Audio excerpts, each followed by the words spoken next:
Hello, hello, hello, hello, hello. It's good to see you. Say hello.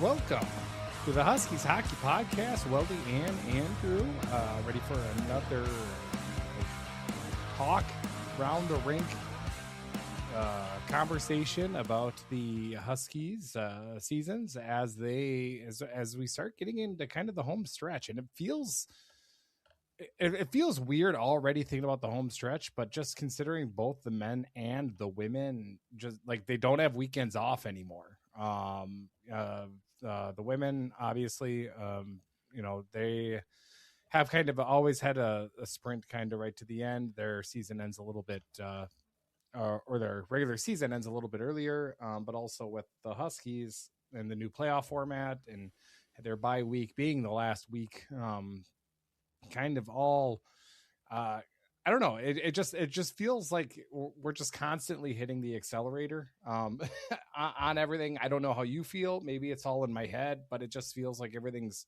clipping along really quickly for the season. It is. I kind of like the pace, and at least from the men's side, when it's weird to think that they have some momentum generated after a couple of splits in the last couple of weeks, but it feels like that based on the quality of the opponents that you've been splitting. I kind of like the fact that we're going right. We have no bye week here. We kind of pick them off and continue to keep that momentum. The next couple of weeks here, schedule lightening up. I think it is a good time to play these games all in a row and not have to sit around and wait a week. So I like it. I find it really interesting also that it feels like they really mirror each other. In a sense of here you had the men's season as it's kind of gone through the last the last couple of weeks.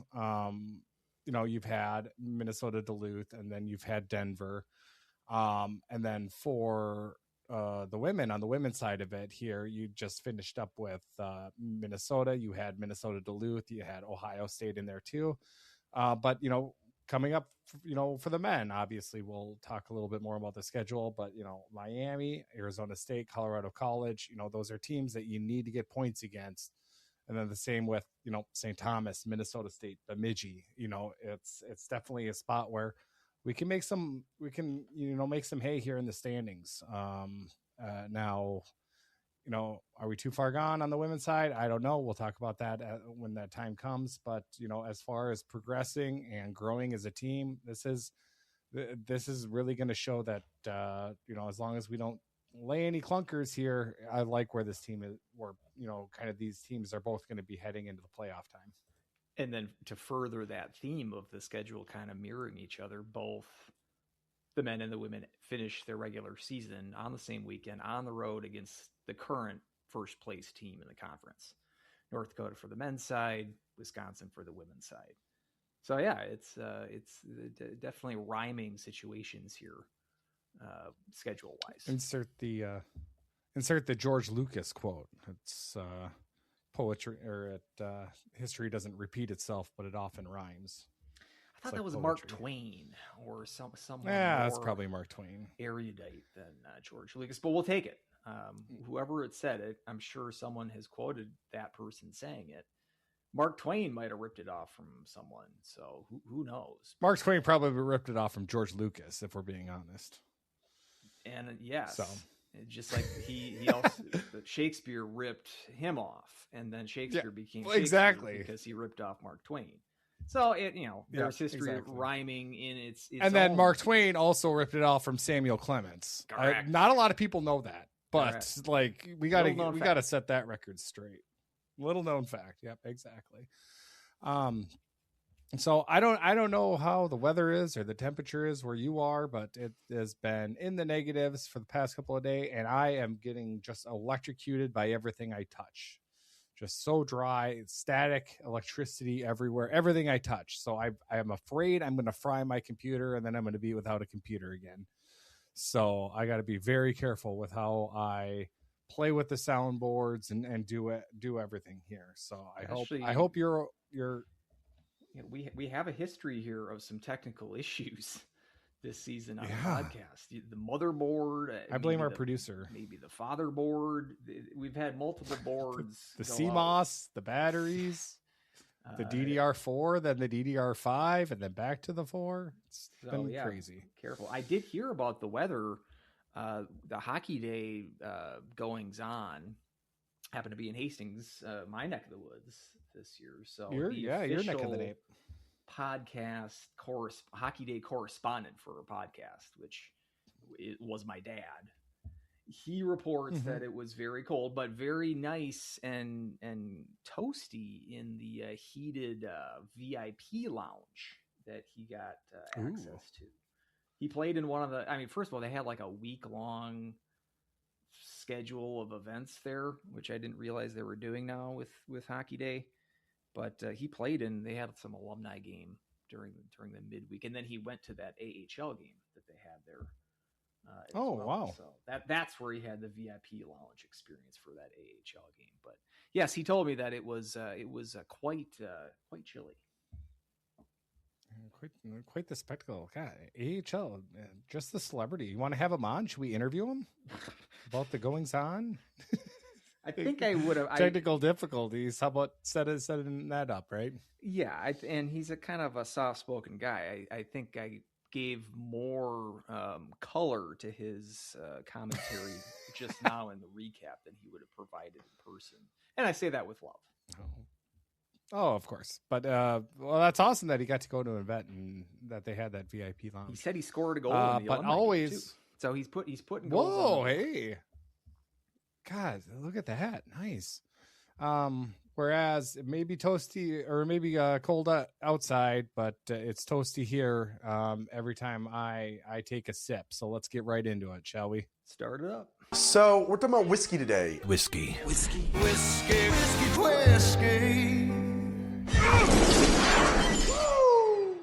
Where's the whiskey today? Now the whiskey here we have is from Belgium. Which is our first trip to Belgium, which is a little surprising. I thought we went there, but we were in Denmark. And so it's Belgium it is. So that's what we've got. Well known for obviously waffles and Jean-Claude Van Damme. So I'll throw in a good word for their beer. I'm not sure about their whiskey. I don't know if I can say that I've had Belgian whiskey before, but Belgian beer, maybe my favorite beer country might be Belgium. So, I mean, based on that alone, I would have decent hopes. I mean, if they can handle one category of alcoholic beverage, that should give them maybe a leg up. All right. It's a good color, pretty good smell, and it's a smooth tasting whiskey. I like it. Do you have a favorite Jean-Claude Van Damme movie? Oh, gotta be Sudden Death.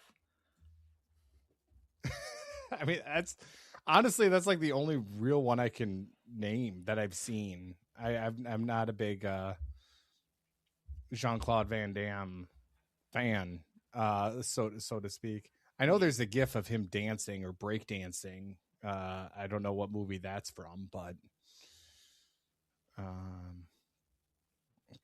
yeah, Sudden Death. I had that on VHS. So, hockey fan that grew up in the 90s. I think we were sort of contractually obligated to have that on VHS at some point. And I think that was the case, right? Like and then him having the fight with the Penguins mascot. That's up there with one of the best fight scenes ever. Yeah, I can't say that I have seen too many of these movies. And he did a movie, I remember this came out in the late 2000s, 2008. It looks like JCVD. Did you ever see that? He played a fictionalized version of himself.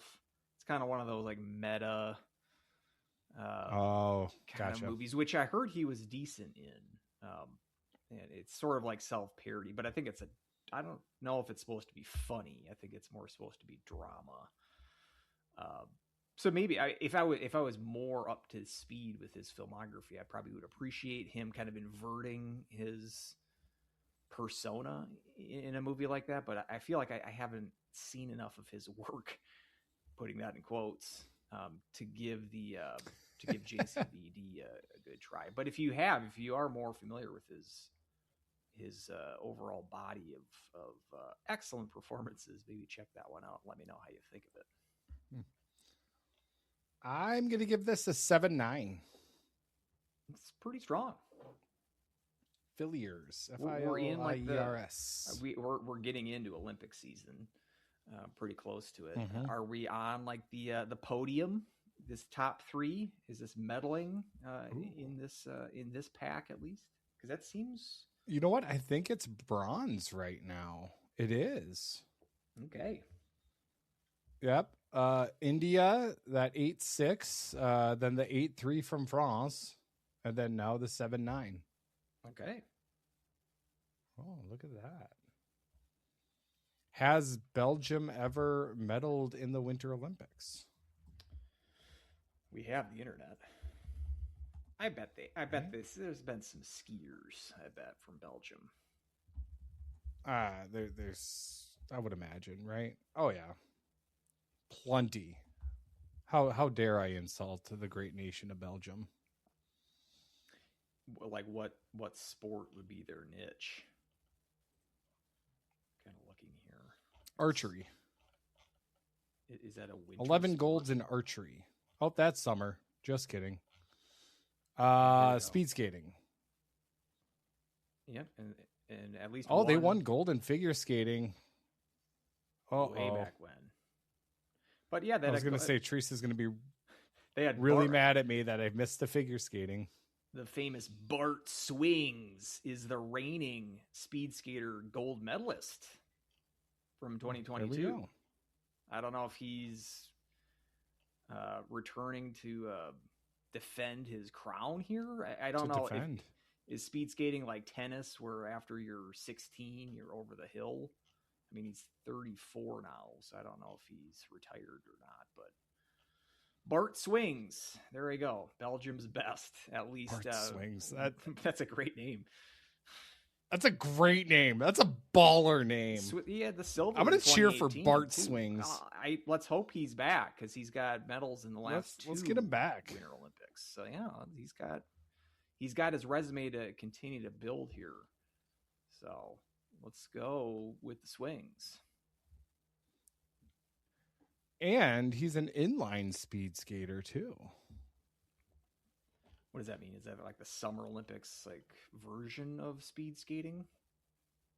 Like inline, maybe. like rollerblading, like that? Or am I? Yeah, like rollerblading. Yeah. I mean, that makes sense, right?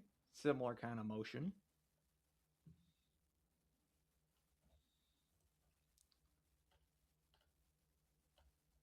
So yeah.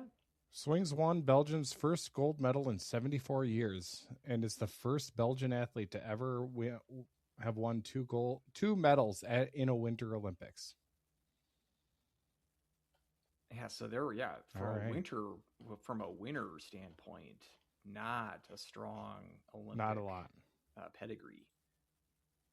It looks like cycling. They had some cycling medalists in the last Olympics, Summer Olympics.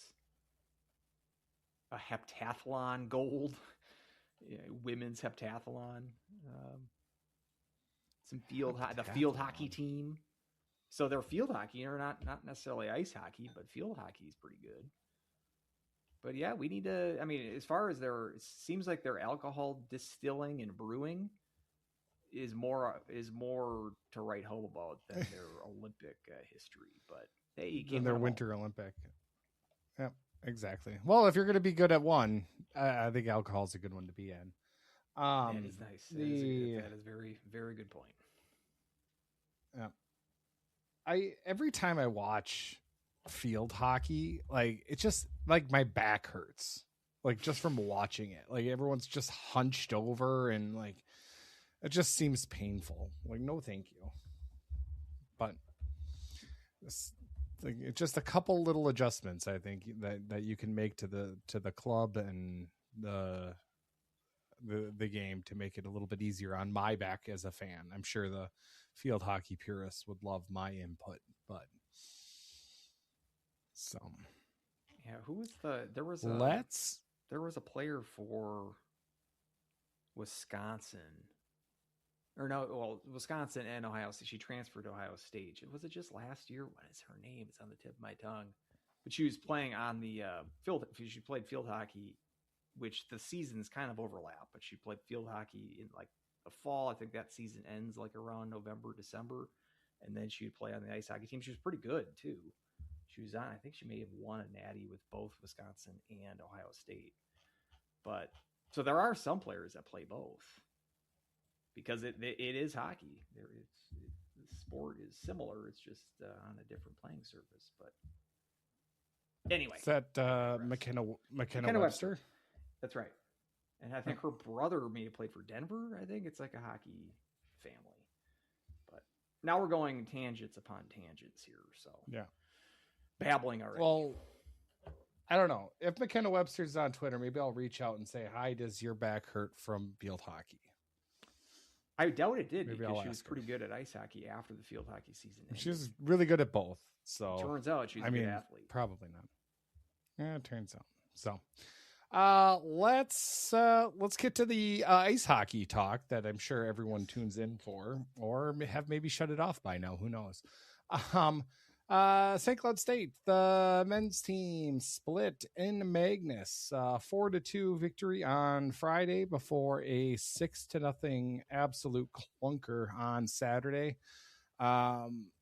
It started out ostentatious, or not exactly the right word I wanted to use there, but it didn't start out great for the Huskies. Down 2-0 early in the second period, before able to kind of take the game over and get the 4-2 victory after a empty netter by Austin Bernovic put the game out of reach. But kind of a keynote, about 4.5 or so minutes left to go. Shostak tried to reach for a puck, and a little bit of a tweak, and looked like a shoulder, or like a dislocated shoulder or something like that. Trainer came out, looked at it. At that time it was 3-2, but Shostak ended up finishing the game. Bernovic ended up, getting that empty netter insurance goal. Made me breathe a little bit easier. But we had to get emergency goaltender. Jimmy Gray actually had to get, I believe, on a flight out for there on Saturday to make it to Denver in time and be the backup. And it turns out they needed him. He got some time after Denver kind of took the Huskies to the woodshed there on Friday. Or on Saturday. But as it stands, a split at Magnus, which, considering our history there, is, definitely something I would take going into the series. And we're sitting right now, I believe, on the bubble, sitting at 17. Obviously on the wrong side of the bubble, but we're flirting there with MPI. And it's kind of a chance if we make a run and we can get there, we can be on the right side here, which is even I would say a little bit better in a position than I thought we would be here. I would say just a few months ago. So overall, your thoughts on the weekend, or if you want to go game by game, we can start with Friday. Well, yeah, I mean, just overall, coming into the series, split at Magnus, and that win being in regulation, obviously, you get the full benefit of the NPI boost, the road win. That works just fine. Now the feeling of the weekend is a little more sour, I think, because you got your ass kicked on the Saturday game. So that's the freshest memory. And but I think more importantly is this, now we have this question about goaltender health. And if it is going to be an extended injury on Shostak, first of all, stick taps on him finishing out that game on Friday. let's say he has a separated shoulder or even not something even that serious. Quite a gamer to finish that game out in crunch time. Still a 1-goal game at that point. And so, I mean, that's mad props to Shostak to finish that game out. Even coming into the weekend, I wasn't like going to be shocked if Berzins was going to get one of these starts. Mentioned that he played better than Shostak did in the Denver series at St. Cloud earlier in the season. But seeing how Shostak's the hot goalie at this point, he gives up the 2 goals on Friday. I don't think either one of those goals was his fault. Zinger did a great job screening and tipping in the first Denver goal. It's like if he were to ever do that for St. Cloud, it'd been a great goal. And then the second goal too was another sort of just busted play that a deflection off the defender for St. Cloud. Epperson gets the goal for Denver there. So even at 2-0, you feel like it was 2 kind of fluky goals for Denver. I mean, Ashcroft, who scored that first goal, is his first goal of the year for the Pioneers. So, getting those 2 goals, the game really, for me, the game turns on the gross goal, not just the goal, but that whole sequence that set up the goal, which was, almost a minute straight. Miller, the goalie for Denver's, lost his stick. St. Cloud has, 7 or 8 grade A chances at Miller. They're hitting off pipes. It's great saves. It's blocked shots. And they got wide open nets. And I'm going nuts here. Finally, the Huskies cycle it around and Gross gets an open net situation that he buries home. But that whole flurry and then punctuated by the goal, it was kind of just like a weight was lifted off their shoulders. And from that point on, I thought they were in complete control of the game. Yettinen scores about 5 minutes later, tie the game. Thorson, that whole line, which I think they've maybe found something. Talking about mixing up or taking Hall and Gross, splitting those guys up. I think they may have found something with Hall, Yettinen, and Thorson. Maybe Thorson being the key there on that line. Yettinen too has really kind of sprung into action this month after a hurt / ineffective first half. But I thought that second line on the depth chart, Hall, Yettinen, and Thorson, was the best in that game for the Huskies. And they get the tying goal and the go-ahead goal, what turns out to be the winning goal. Nice passing play with Hall and Thorson finishing it off. And then playing a smart game down the stretch to ice that with Brnovik getting the empty netter. So you really had to depend on those top 2 lines, your top 6, and a good performance from Berzins as well, which he gets 33 saves out of 35 shots. And like I said, those 2 goals for Denver that snuck by him, can't really fault Shostak on that. So I think also that rush on that second goal, Reiner's also just kind of let that guy just kind of go by. And it's like, you got to put in a little bit more effort there. Yeah, it certainly wasn't how, the game at that point, 2-0 Denver. And I don't really think Denver was blowing them out of the water. Denver this weekend, 6-0 game aside, they're getting most of their scoring from the point this year. Defense, up front, their forward depth, I still think this team's going to make the tournament, but I do think that their scoring depth is a little lacking this year, which might explain kind of the dry spell that they had hit here in the last month or so.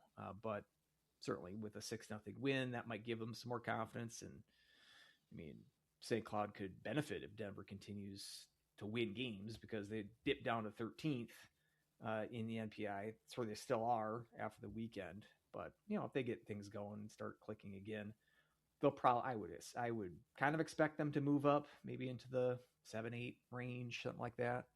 So, St. Cloud at 17 now could even benefit a little bit more with Denver winning some more games down the stretch as well. I think this is a good result. The Saturday game, the less we say about it, the better. Maybe one of those deals. Berzins did not look great. I still think that he's a guy, especially if Shostak's going to be out for any amount of time. We should hope that we're going to see the Berzins that we saw for the bulk of the season being the better of the two goalies in the first half of the year. I mean, he was the guy that, as recently as the Cactus Cup, played both games that weekend. That was 20 days ago, roughly. So it's weird because in how Shostak has kind of emerged over the last 3 weeks since that second game in Omaha, Berzin's kind of felt like a bit of a distant memory, but it's not that long ago that he was winning key games for this team. I certainly think it's within his capability to do so. This one was one to forget, though. I thought the first period for the Huskies on that Saturday wasn't bad. Thought they may have controlled play. It's not like they were dominating or anything, but the first couple of grade A chances, they were unable to get it past Miller, and then Miller leaves for Denver with an injury. And so they bring in a cold backup, Johnny Hicks. And I guess he doesn't get a shutout because Miller played the first 5 minutes, but they weren't able to really test Hicks much and didn't get anything by him. So that was a bit of a disappointment. Really, sort of after Denver scored the first goal there, I kind of think that opened the floodgates for Denver. And just a disappointing result for the Huskies to lose kind of like that. It's not like, again, if they would have just lost a 3-2 game or something like that, I'd feel better about it. But in a sense, like, again, you had the loss of Shostak. You had to fly in Gray, which at that point you might as well put him in, get your money's worth, and see what he's got. This is his first appearance this year for him, so make the most use of him as you could, and try not to demoralize Berzins, especially if you need to use him here like this weekend, perhaps. Probably would hear more about that. Maybe the coaches show's kind of going on right around this time. The word might be out when you hear this, what the extent of Shostak's injury is. Let's obviously hope that it's not too long. I would just guess, just my hunch is that we're probably not going to see him this weekend. And if it was something like separated shoulder, I mean, at least it's not like an off ice injury. I mean, this is kind of commiserating about St. Cloud fandom, because the fluke injuries and illnesses that we've had to deal with in recent years, toilets and pregame skates and pneumonia. And these are things that you think people are making up, but we're not. This one at least was sustained in the course of a game, which makes it a little less, frustrating, annoying, enraging, pick your adjective. But still, I mean, if this team is going to be without him, it is a blow, but I think that they can respond. I think they've shown that they can play well with Berzins in net as well. So I don't know. Maybe I'm getting a little ahead of myself. Like I said, coming into this weekend, a split at Magnus was going to be just fine. Now, which you're going into this next 6-game stretch against teams below them in the standings, this is where you need to make your run.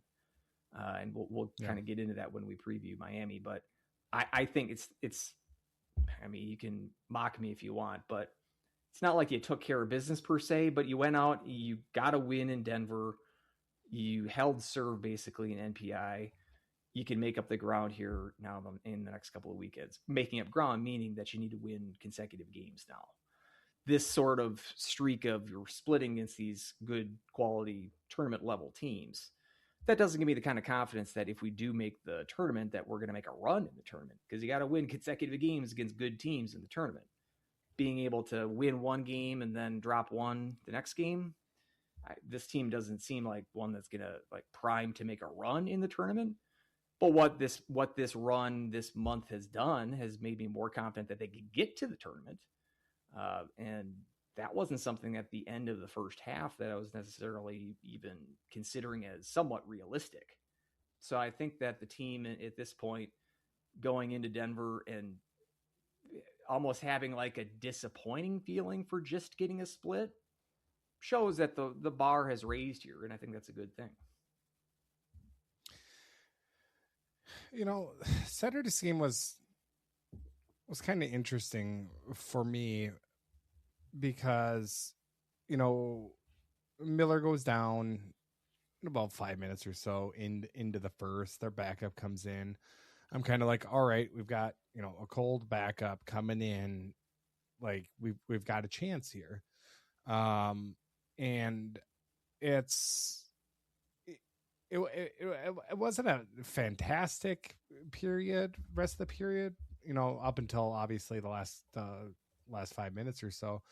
But it was, like I felt like we still had our chances. We had some go off the post. We had, just not able to convert on some of these chances. And whereas I thought we had a lot of chances also on Saturday that I felt like we were kind of shooting ourselves in the foot as well.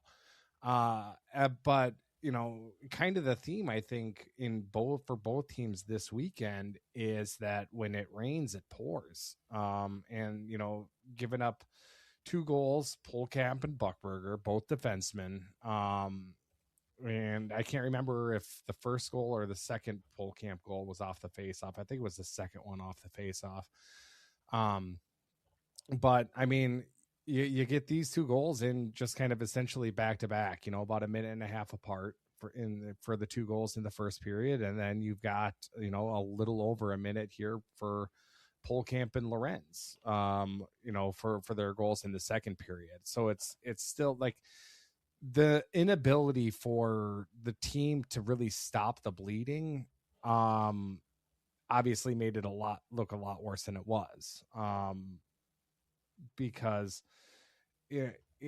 just that whole demoralizing, the next shift after a goal, either side, is just so important. And it feels like a lot of these times with Larson teams, it's just felt for me is like, if we let up goals, we can do it in bunches. And that's what happened there on Saturday. And I don't know if it's, line personnel or attitude or just, and I don't know exactly what it is, but I felt like we didn't play well enough to win. I don't think we played bad enough to lose 6-rip. Basically is just the best way I can kind of explain that. It seemed almost karmic, because you could say the same thing about their win, the 6-0 win against Duluth, where I don't think that was really a 6-0 win. That was a little deceiving score. Yeah. And this, I think, is similar. Although you do have to say that 2 goals spurt in the second period to take it from 2-0 to 4-0. There was also a waved off goal, or a negated goal on a challenge. Prior to that, that's too. True. So, I mean, the 6-0 could have been worse if not for Lenny Hoffman throwing the challenge flag successfully. I think it was offsides is why they washed that one out. So, I suppose that one was pretty far offsides. That one definitely should have been caught by lines. It was a good challenge, but the Huskies weren't able to take any momentum, make anything of it. That positive challenge for them. But so it's fair. And again, you're putting your third stringer in for a couple of those goals. Gray gave up the 2 in the third period.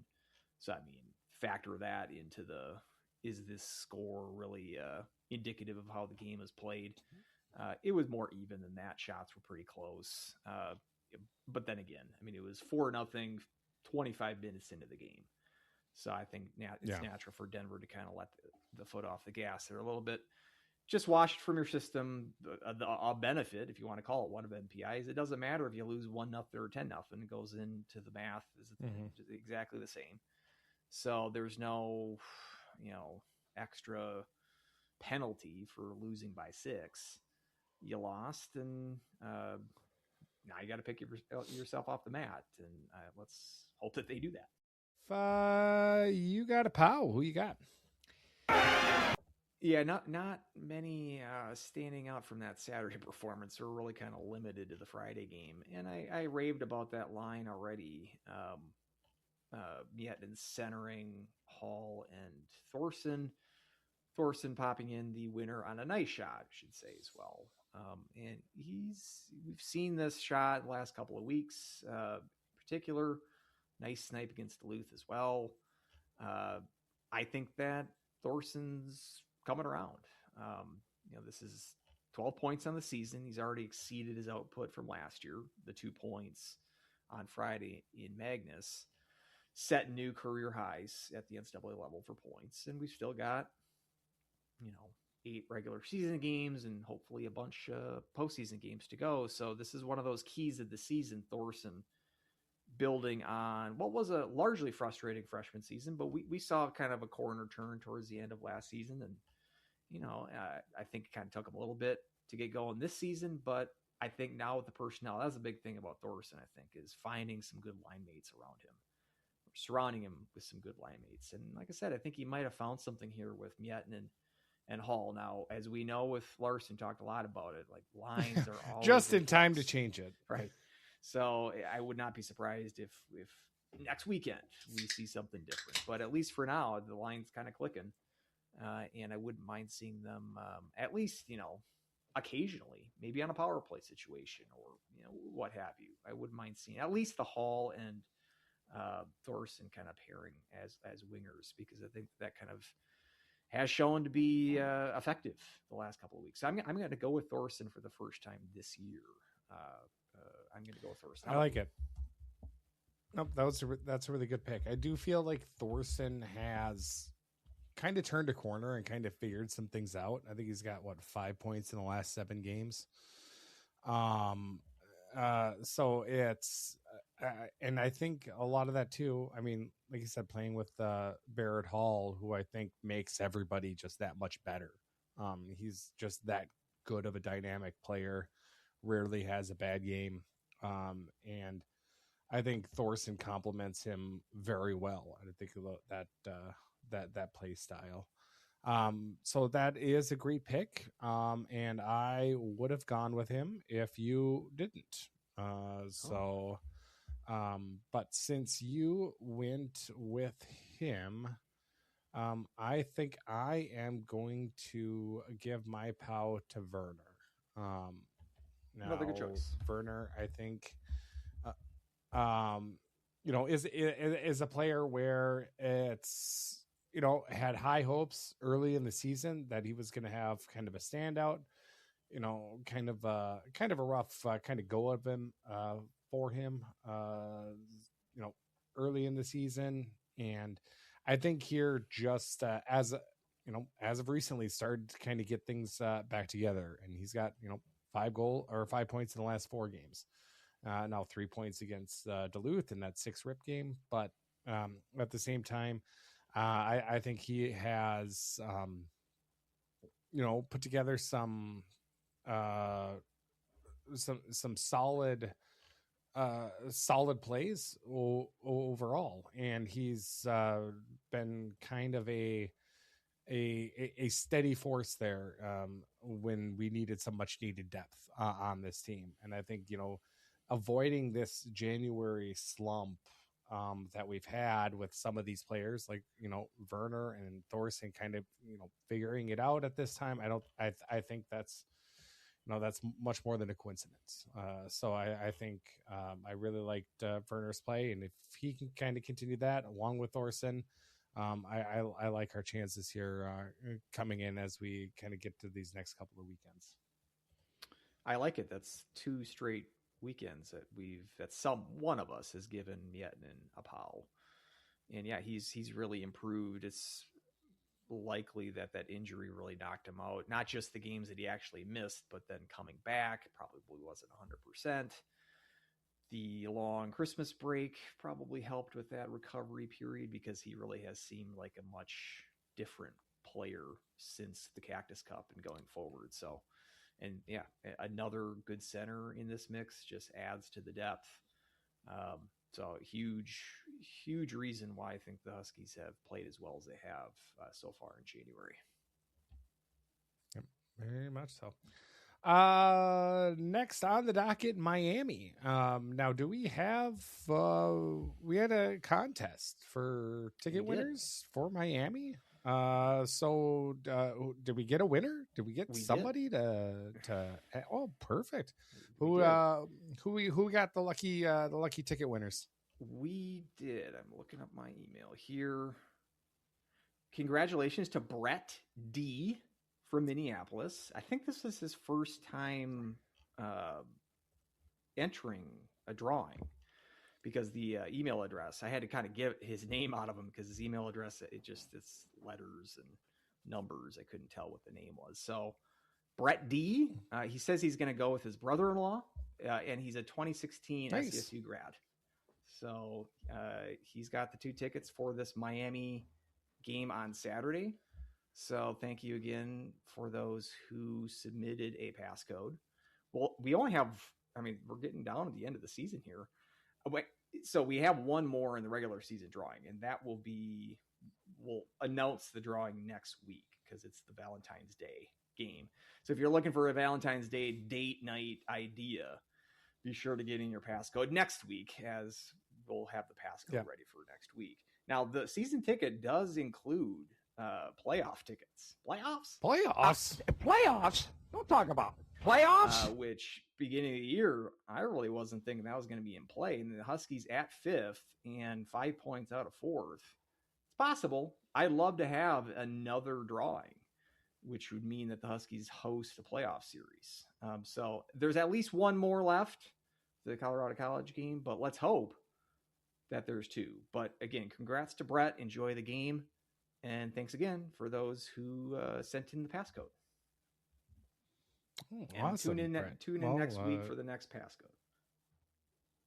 Class of 2016 represent. So that was a good year, especially in Husky hockey fandom. So I think we might get to that year later. That's called a tease. We had a good listener question. Ooh, yeah. So Miami on the docket, everyone's darling. Really at the beginning of the year, a lot of talk about Noreen righting the ship. They had a 6-game. Started off the season 6-0. Here coming off of a bye week, but before that, handily swept Omaha 3-0 and 6-2 at home. So it's they have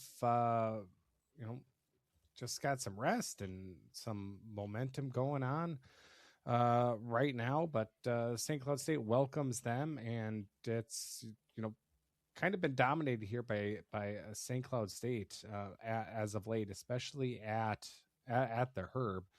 Now it's obviously you look at Miami as of late, and they haven't exactly been a quality team by any means, but their last victory here in St. Cloud was back in 2018. And that was the quarterfinal game, the 3-2 overtime result there in March of 2018, where the Huskies had to take that to a third game and had again in overtime had to win that 4-3, but able to stave off an upset there. But that was the last time.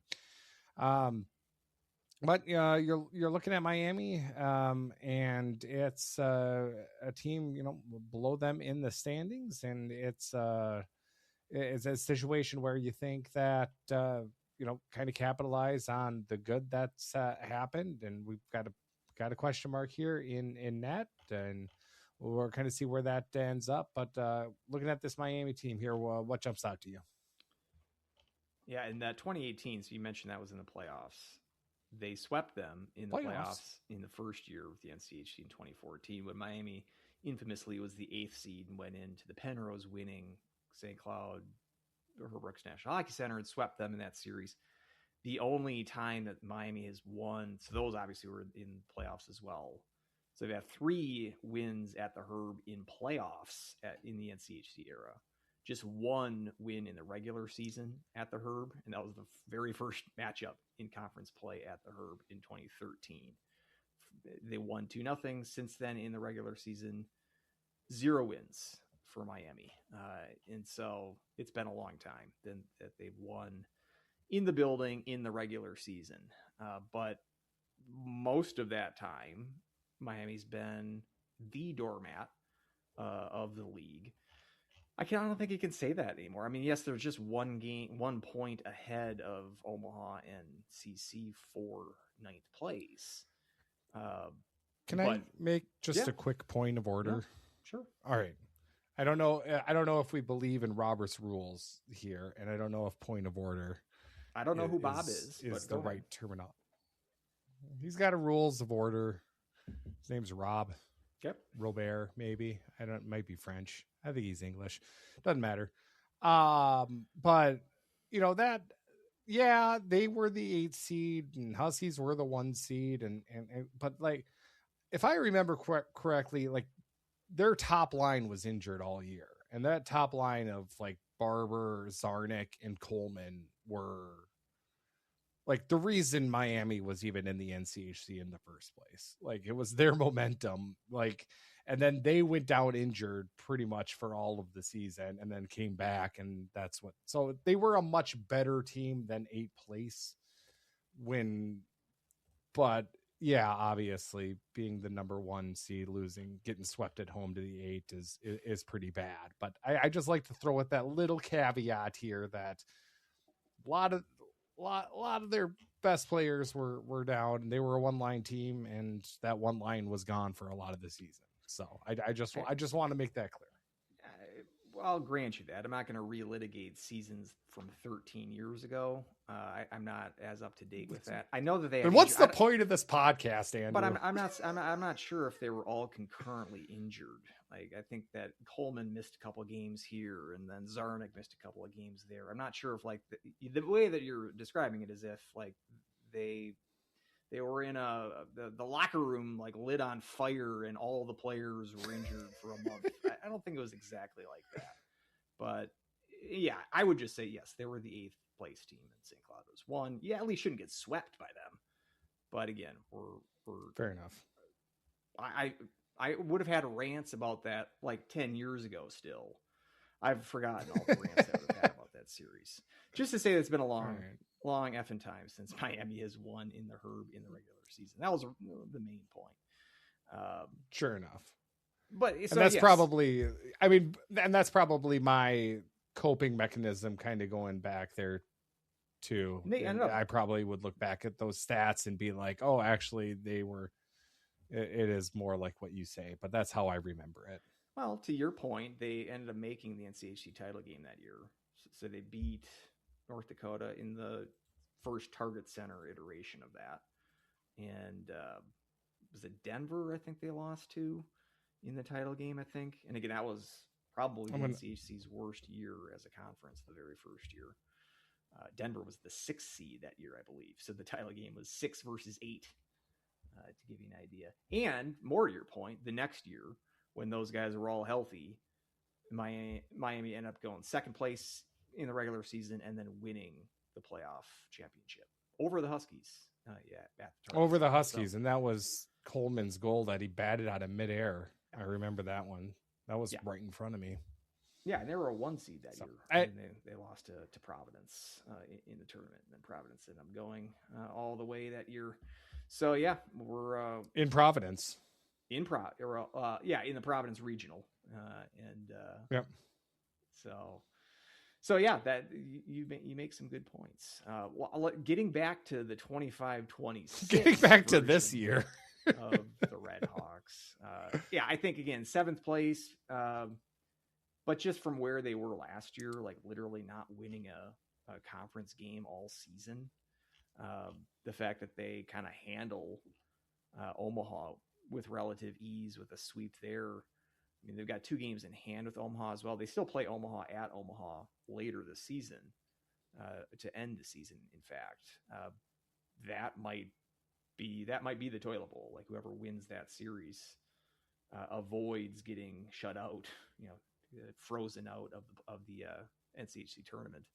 Because again, this is the last year where 9th place is hitting the golf course rather than playing in the NCHC tournament. So Miami looks to be at least in decent shape to avoid that, at least if they can handle Omaha, a team that they've already handled before the season. And CC is going to have something to say for that as well, because they're in last place, currently tied with Omaha.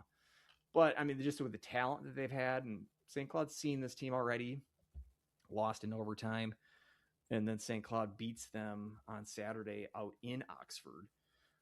And we saw what kind of, a good young forward core for this team. The kind of the star of the group, I suppose. Ilya Morozov, he's kind of cooled off. I mean, he's gone 7 games without a point, and he's a top line guy for them. It's not like he's getting, reduced playing time. He's playing, 20 minutes plus in several of these games in this 7-game drought that he's had. But he's still, 17 years old, one of the youngest players, if not the youngest. I can't remember. It's either him or Verhoff among the youngest players in college hockey this season. The Kokadelic, Matteo Giampa, some other guys that I can't pronounce necessarily. From what I remember of that series, their defense is vulnerable and kind of like they can score some goals. Again, like their top scorers are tied with 19 points. Put that in perspective, St. Cloud's got Gross already in the 30s, Hall and Bernovic close behind in the high 20s. I mean, St. Cloud is outscoring this Miami team. But again, just in relative comparison to their recent history, this is a high-flying Miami team. But I think defensively, they're a little leaky. Goaltending, they've gotten this Mateo Drobak started all of their games just until recently. They brought in this Langevin.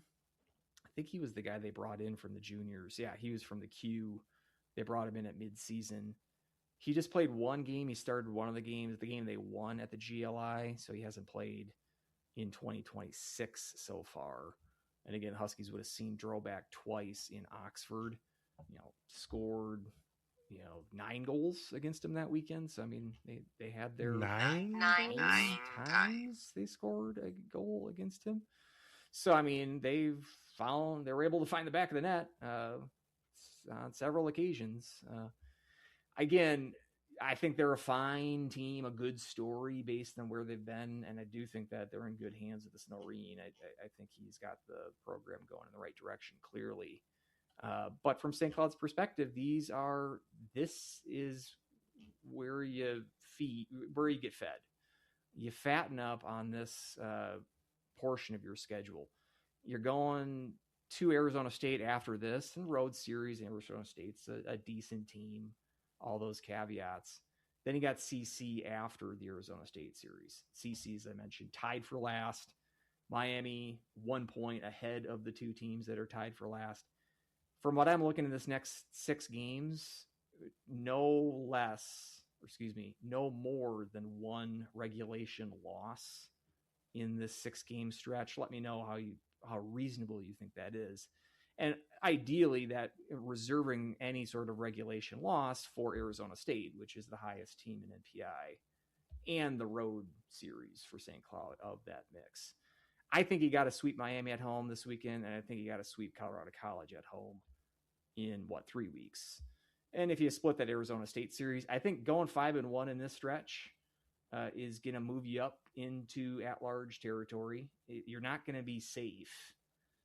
That might put you in the 11-12 range, something like that.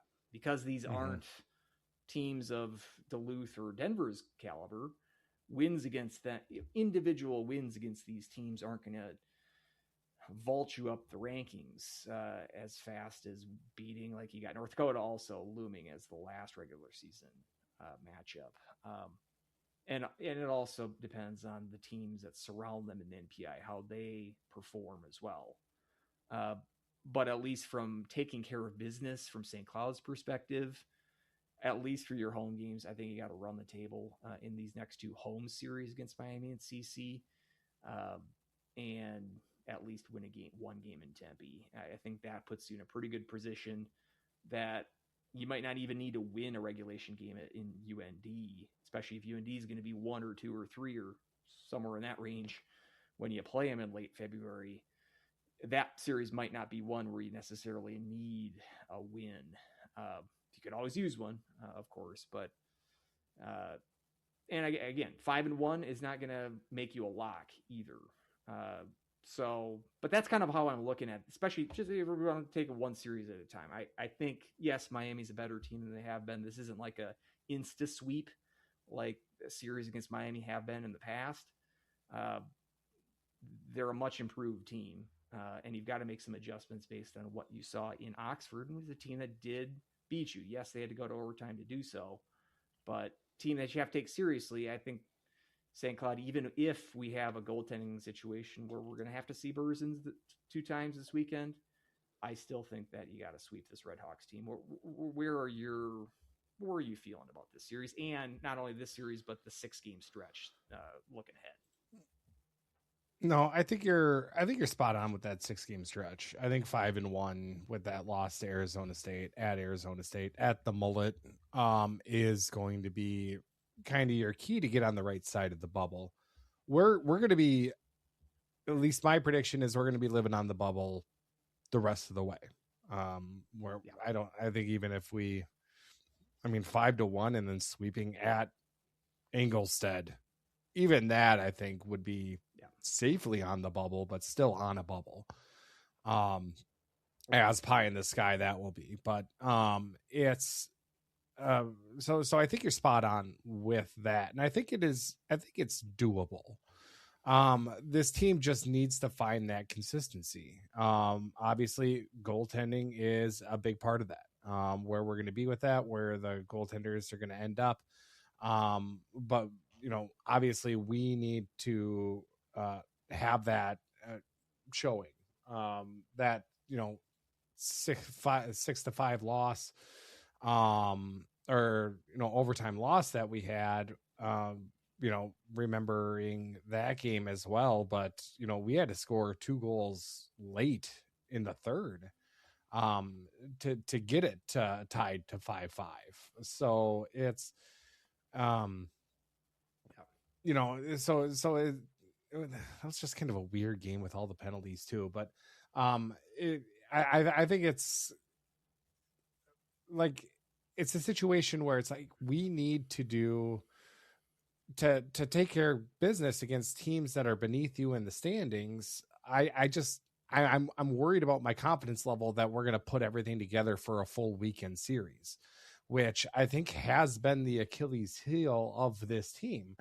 Now, sure, we can talk about the Cactus Cup and talk about that, but those were 2 different opponents. And I would say even that Lowell game, it definitely wasn't the best. I think they got a little bit lucky, even up 3-0. But I think they tried their dangest to kind of let that third period kind of get away from them. That one shouldn't have been even in doubt, but I mean, you're looking at the rest of the schedule is we haven't had a solid conference weekend. And I think that's where I'm a little bit nervous from this team, is that we need to show up for a conference series, which we haven't had one yet this year. And with our history of late in the season swoons, having that, buck now, we've bucked, I think, that January junk so far. But we need to put it together for a full weekend here to really get the ball rolling here and some momentum coming in down the stretch. Because I can't take this Jekyll and Hyde weekend. Yeah, I mean, this was a Jekyll and Hyde weekend, the Denver, because the Saturday game was a flushable game. We'll categorize that as you got a flushable game in the weekend. I wouldn't necessarily. Maybe I'm too harsh on the Duluth. That's fair. The Duluth, I think, is there were 2 good performances. It's disappointing that they kind of let the Saturday game slip through their fingers. I think you could probably categorize the North Dakota series. You lost both of those games, and I think both games St. Cloud had an opportunity to win. Thought that was a decent 2-game performance. But the others, I mean, up in Duluth, that Friday was flushable. The Miami game, again, though that series, it wasn't like a flushable game, but one maybe that you let them win rather than and then the game that they won, as you mentioned on Saturday, kind of made that a little too tight for comfort. I don't know, maybe we are nitpicking here, but it's just the fact that they haven't had a sweep weekend. These next 2 home series, I think, represent the best opportunity to do that. And you're at a point of the season that it's kind of getting into desperation mode. It's not quite there. We're 8 games left in the regular season. but especially the urgency now with we don't know what the goaltending situation is going to be like until we hear about it, perhaps from Coach on his show here tonight. But that's going to add some more urgency, and it is frustrating too, because you'd like to have seen. They might not have beaten Denver on Saturday after the Friday win, but I just would kind of be curious to know how that game would have played out if Shostak would have started that game. Because I think there was maybe a team let down based on that bad news. So it's just obviously playing what if as a St. Cloud Huskies fan, we could really, that's the road to depression, playing the what if game. So we can't get too, we can't wallow too much in that, but it is kind of frustrating to think, well, you have the hot hand. Like you'd like to think that we're in this part of the schedule now where we feel like you make some moves, make some, threaten for home ice, which the one thing that's going to be interesting or maybe deceiving for the Huskies, or at least Huskies fans should just be aware of the fact that because they have that bye weekend, the final weekend of the regular season, that means that most teams around them are going to have games in hand with them. The one team right now that you are even with games played is Duluth. So the 5-point difference between them and Duluth, you can look at that honestly because they have the same number of games played. But St. Cloud's going to have to sweat out results on that last weekend. It's like not going to be in their control. It's kind of going to be frustrating as a fan because you feel like we've never been in the situation where the last weekend of the regular season, St. Cloud's idle, and we're just going to be flipping around other games and rooting against certain teams, and we got to have this team lose, or else we're going here, or we can host the series if this team loses. As it looks right now, I mean, Duluth's going to be the best opportunity to, if you're going to steal a home ice spot, it's going to be Duluth. Because you'll look at the next team up from them, Western, they're at 28 points, so 8 points ahead of the Huskies, but they've played 2 fewer games than the Huskies. So you get the games played disparity that plays in there. So that 8-point difference between the Broncos and the Huskies is actually more if you factor in the fact that Western's got a couple more games in hand than the Huskies. So that's going to be something that's going to be difficult to track. I mean, this will be the last year, hopefully, that something like this is going to be the case because of the odd numbered teams in the league. It'll just be easier from a fan's perspective, not having to, like, the WCHA is more, it's easier to follow because everyone's got the same number of games played. Everybody's kind of on a different number of games played at the NCHC right now. So it's a little deceiving. You almost got to go by point percentage rather than the raw number of points. But to keep it simple, I mean, home ice is definitely still in range for the Huskies. You don't make that move. You don't seriously threaten with that unless if you don't take care of business against these kind of teams. And that's not throwing shade on Miami. It's just those are the teams that are under you in the standings right now. So if you have any plans on separating yourself from that pack of teams and then also making a run towards the top half, this is your best opportunity. It's not like you can expect, well, we've got those 6 points on the table at the Ralph. We can just take them there. Like, good luck with that plan. The best opportunity to do that is these home games that you're coming up here. And, the ones this weekend are the ones that should be the only one on the team's mind. You can't play games. You can't play the Colorado College series in your head right now. You've got to focus on Miami, and let's just hope whoever is in net, whatever the health of Shostak is, we obviously hope that he is healthy. But Berzins has shown, and Berzins was the guy that won the game in Oxford. Shostak didn't look so hot in that Friday performance, the loss to Miami in Oxford. Berzins was the guy that looked a lot more calm and composed on Saturday. And if we do see Berzins, we do have to lean on him. I have faith that he can deliver for this team as well.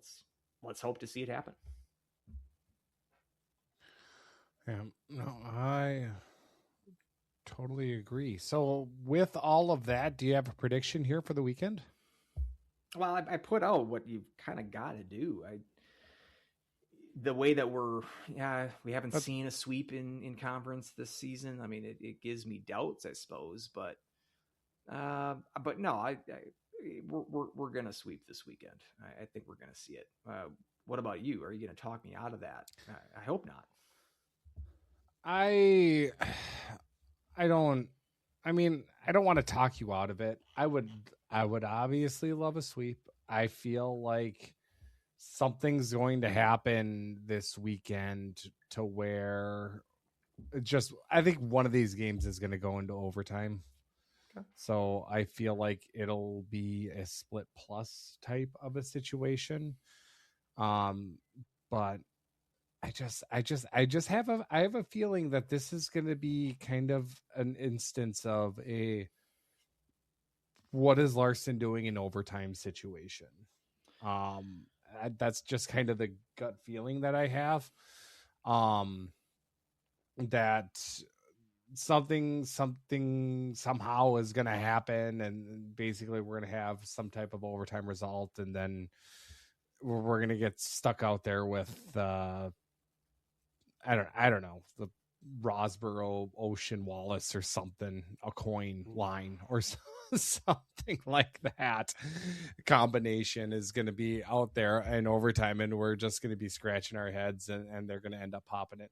I don't really have a reason to think that, and I really hope that doesn't happen, because I just, the thing that's holding me back is just that we haven't had just that complete weekend from the results package yet.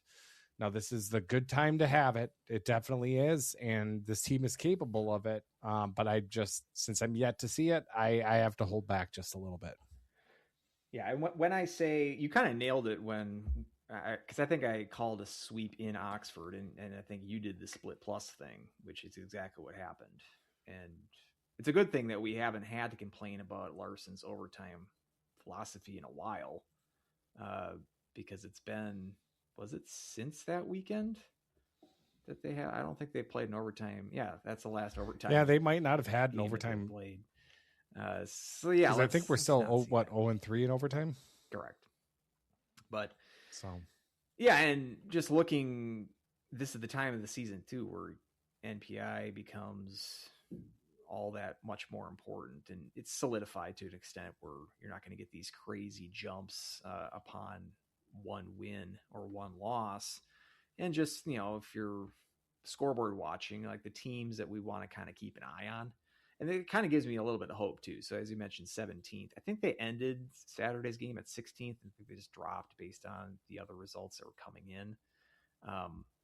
But part of what gives me a little bit of hope here is that, I mean, you got two CCHA teams ahead of you. St. Thomas at 11, who's on a heater. They haven't, I think it's a 9-game winning streak. 9 games. And then Augustana as well at 16th. You've got 3 Hockey East teams. Providence pretty solid at 7. They've been hot as well.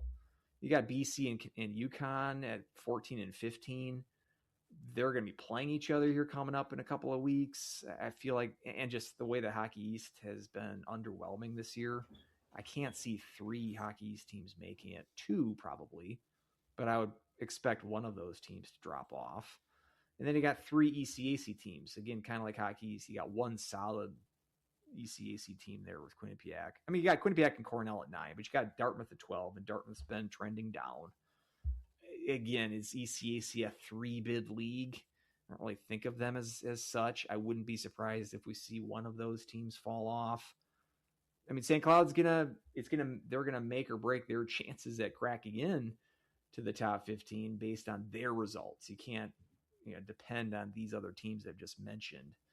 But in terms of like making a couple, 2 or 3 spot jumps in a night, it depends on if St. Cloud wins their games. But these other teams that I just mentioned, if they're losing their games, the thing with like Hockey East especially, like they've got a bunch of teams in the 30s and 40s in NPI. So losses to those teams can really sink those teams more so than, when you're playing teams that are more close, like St. Cloud's loss against Denver didn't really hurt them that much because Denver is a highly ranked team. Same with the Duluth loss last weekend. these other teams that are playing, CCHA teams as well, they're not playing high-end teams on a week in, week out basis. So losses against lower teams are going to affect them a little bit more. So if you're in rooting interest or anti-rooting interest, the teams that I kind of just mentioned would be the ones to keep an eye on and hope that they lose, because if they do, that kind of improves St. Cloud's fortunes as well. Very much so. All right, shall we switch? Let's do it. Switch gears here. Let's switch on over to the women. They had a weekend where they fell pretty hard to the Gophers, who, talking about on an absolute tear. This Golden Gophers team definitely is. Winning on Friday 8-1, bolstered by 7 goals in that second period.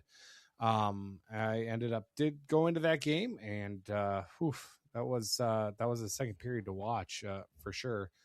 But that Minnesota took it to the Huskies there on Friday, and then Saturday's game, not to the same extent, but still 5-1 victory for the Gophers down in the return match at Ritter Arena.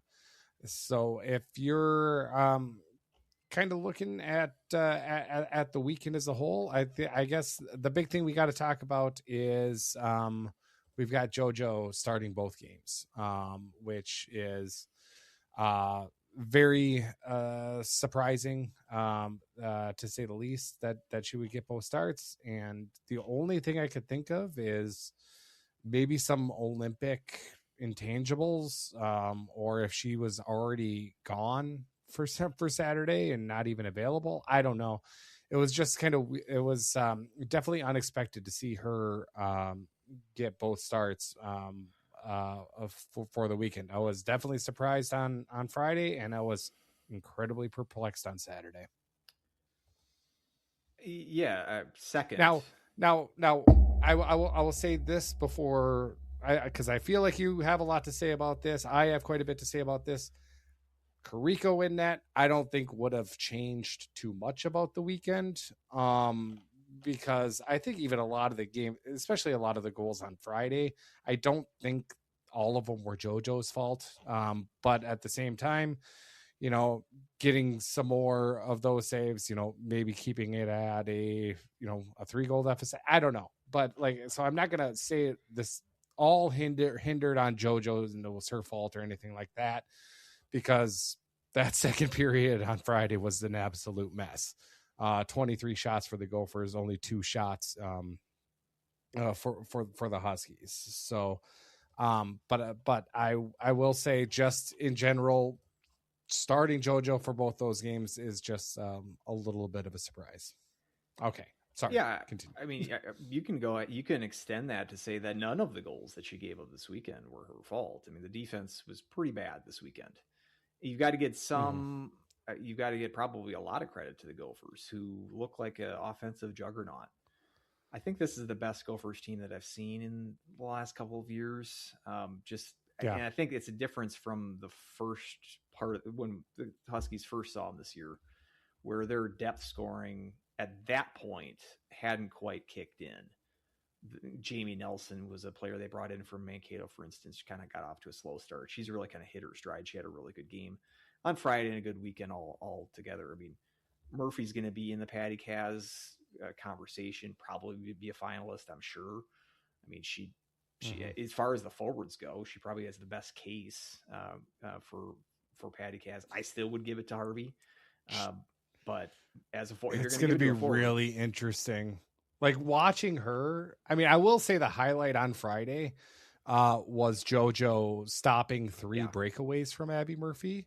Granted, the last one was a clapper off the post. Okay. 2-in-1 shift. I think it was 2-in-1 shift. Yeah.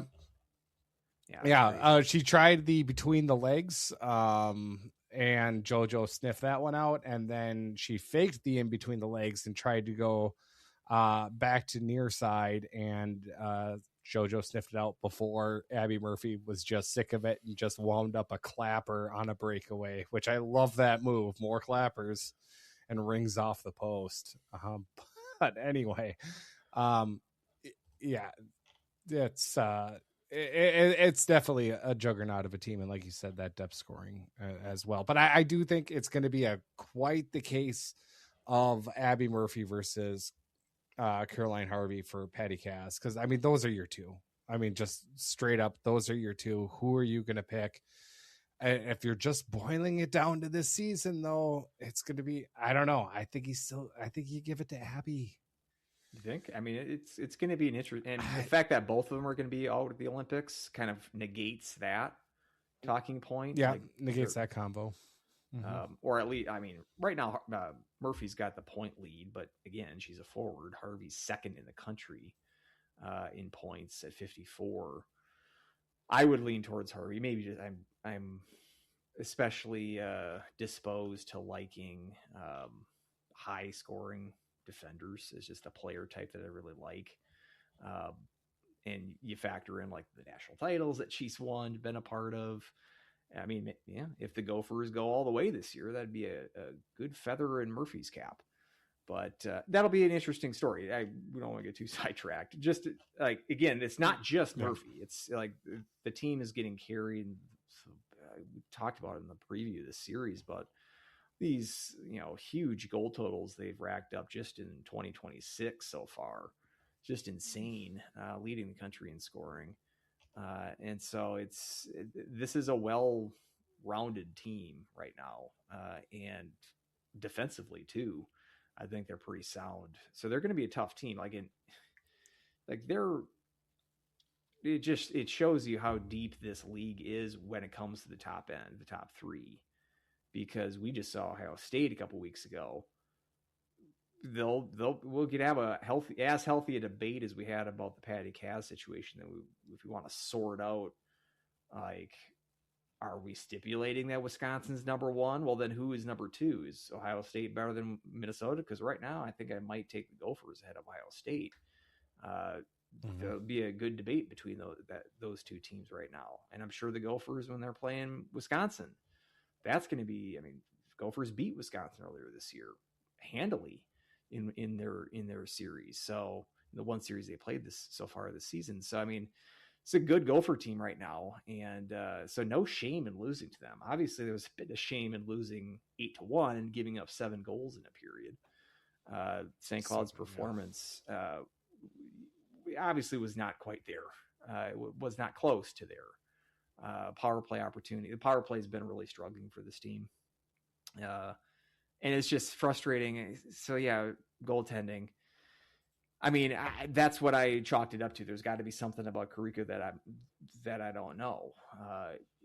Now, both games, the depth chart, she was listed on the depth chart. They scratched. Hugendam was listed as a scratch in both games. So Haley Lawrence actually made the depth chart as the third goalie, which she's usually been the scratched goalie of the 4 they have on roster. So if Krykko was absent either through injury or the Olympics, I don't think she would have made the depth chart at all. So she's on the depth chart. She's available in terms of how I put 2 and 2 together. And especially the fact that if Hugendam is not available, then I don't get this. And then I'm frustrated that Mick Hatton's at the game on Friday because it is in St. Cloud. He doesn't make the trip on Saturday, but he gets quotes from Yellow Suo and he doesn't ask her this obvious question.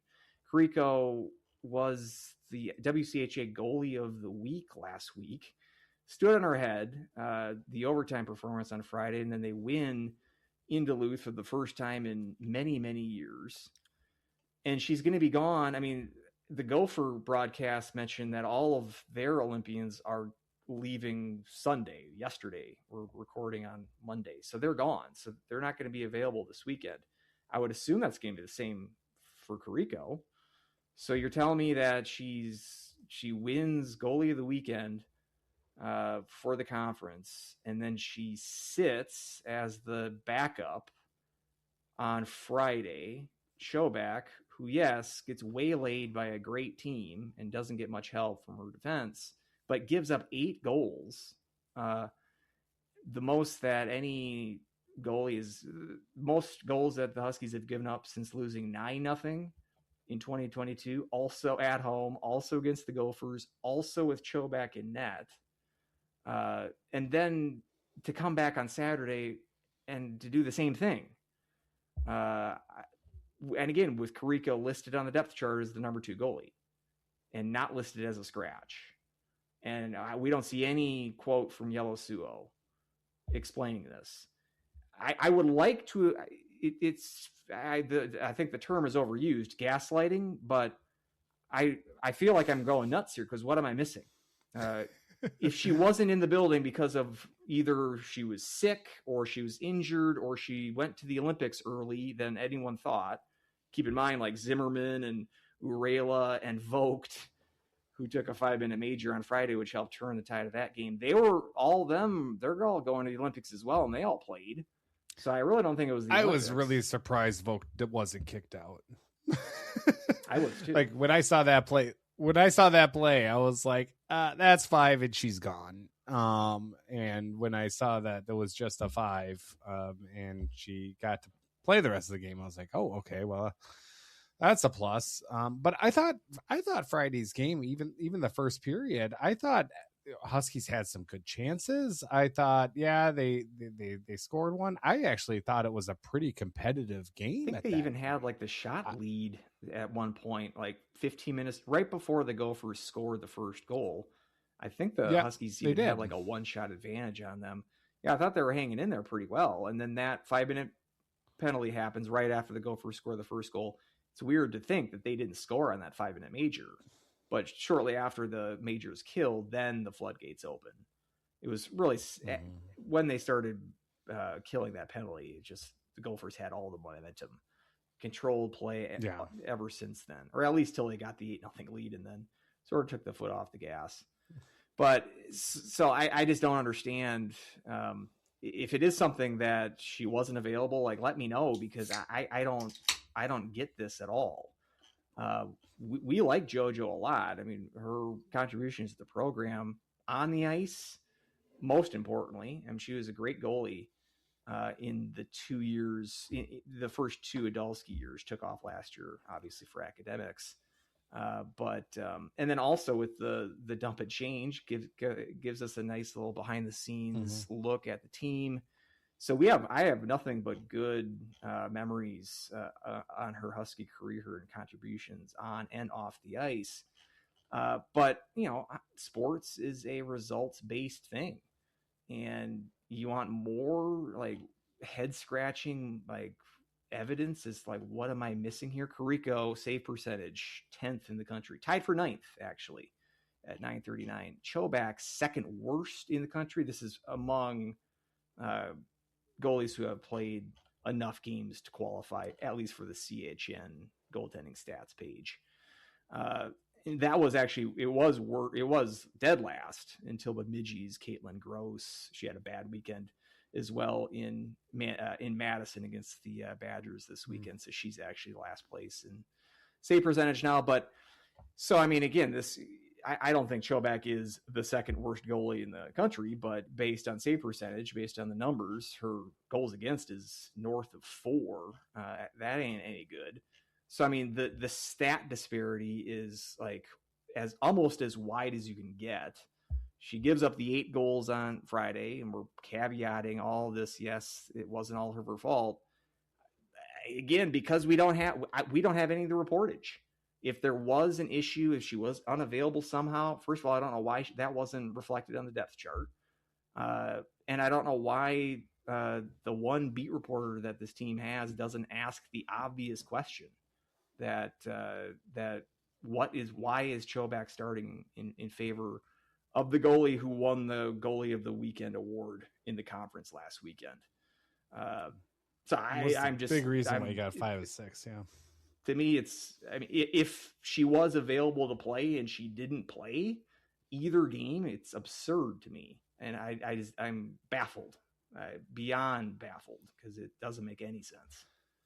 And now we're not going to be with her for 3 weeks. Like, she's going to be gone to the Olympics for good now until probably we'll see her in Wisconsin. But I would assume she's not going to be there this weekend unless it's the weekend. I don't know when they're going to be leaving for the Olympics. Finland plays their first game on February 5th, which is not this Thursday, but next Thursday. So I would assume she's not going to be available this weekend, which means that what did you do with that momentum of her winning the honors after the Duluth weekend? Yeah, you're going to run into a buzzsaw either way with the Gophers. Were you trying to like save her stats because she was going to get hammered by the Gophers? That's not a philosophy I want to have with who are you going to put in net. You want to put in the best players that give you the best opportunities to win. Right now it's Krykko over Chobak, and it's not even close. So that was a big head scratcher and pretty disappointing for me. I was actually a little bit surprised when it was 8 rip. And again, you're getting no help from your defense. I was actually kind of wondering if Lawrence was going to get some time at that point. Why not?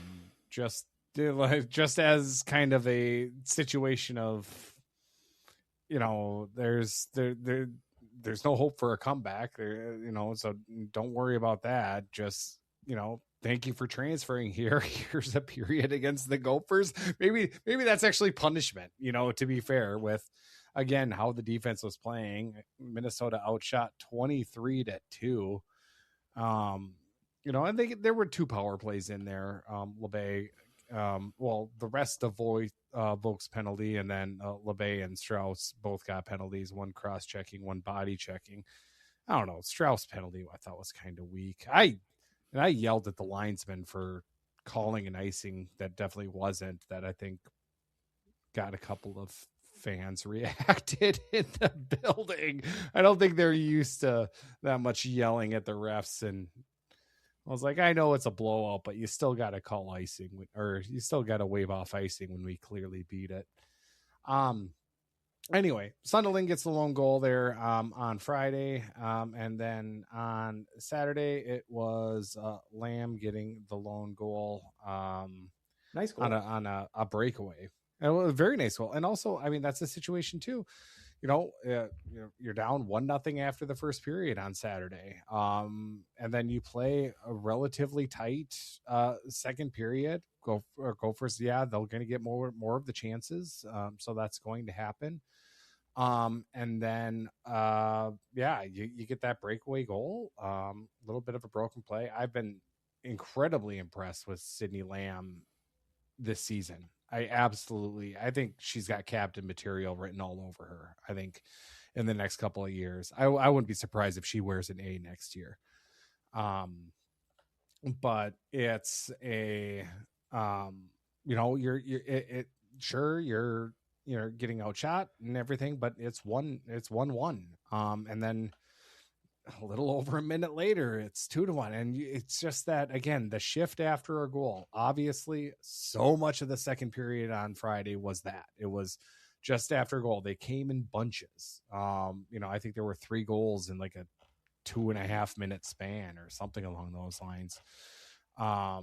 And you get off a shift, you get some momentum here, and then Dstad, a depth player who's really come on the second half of the season so far. Like, I don't know if something just clicked for her or what, but it just shows how deep and talented this Gopher squad is.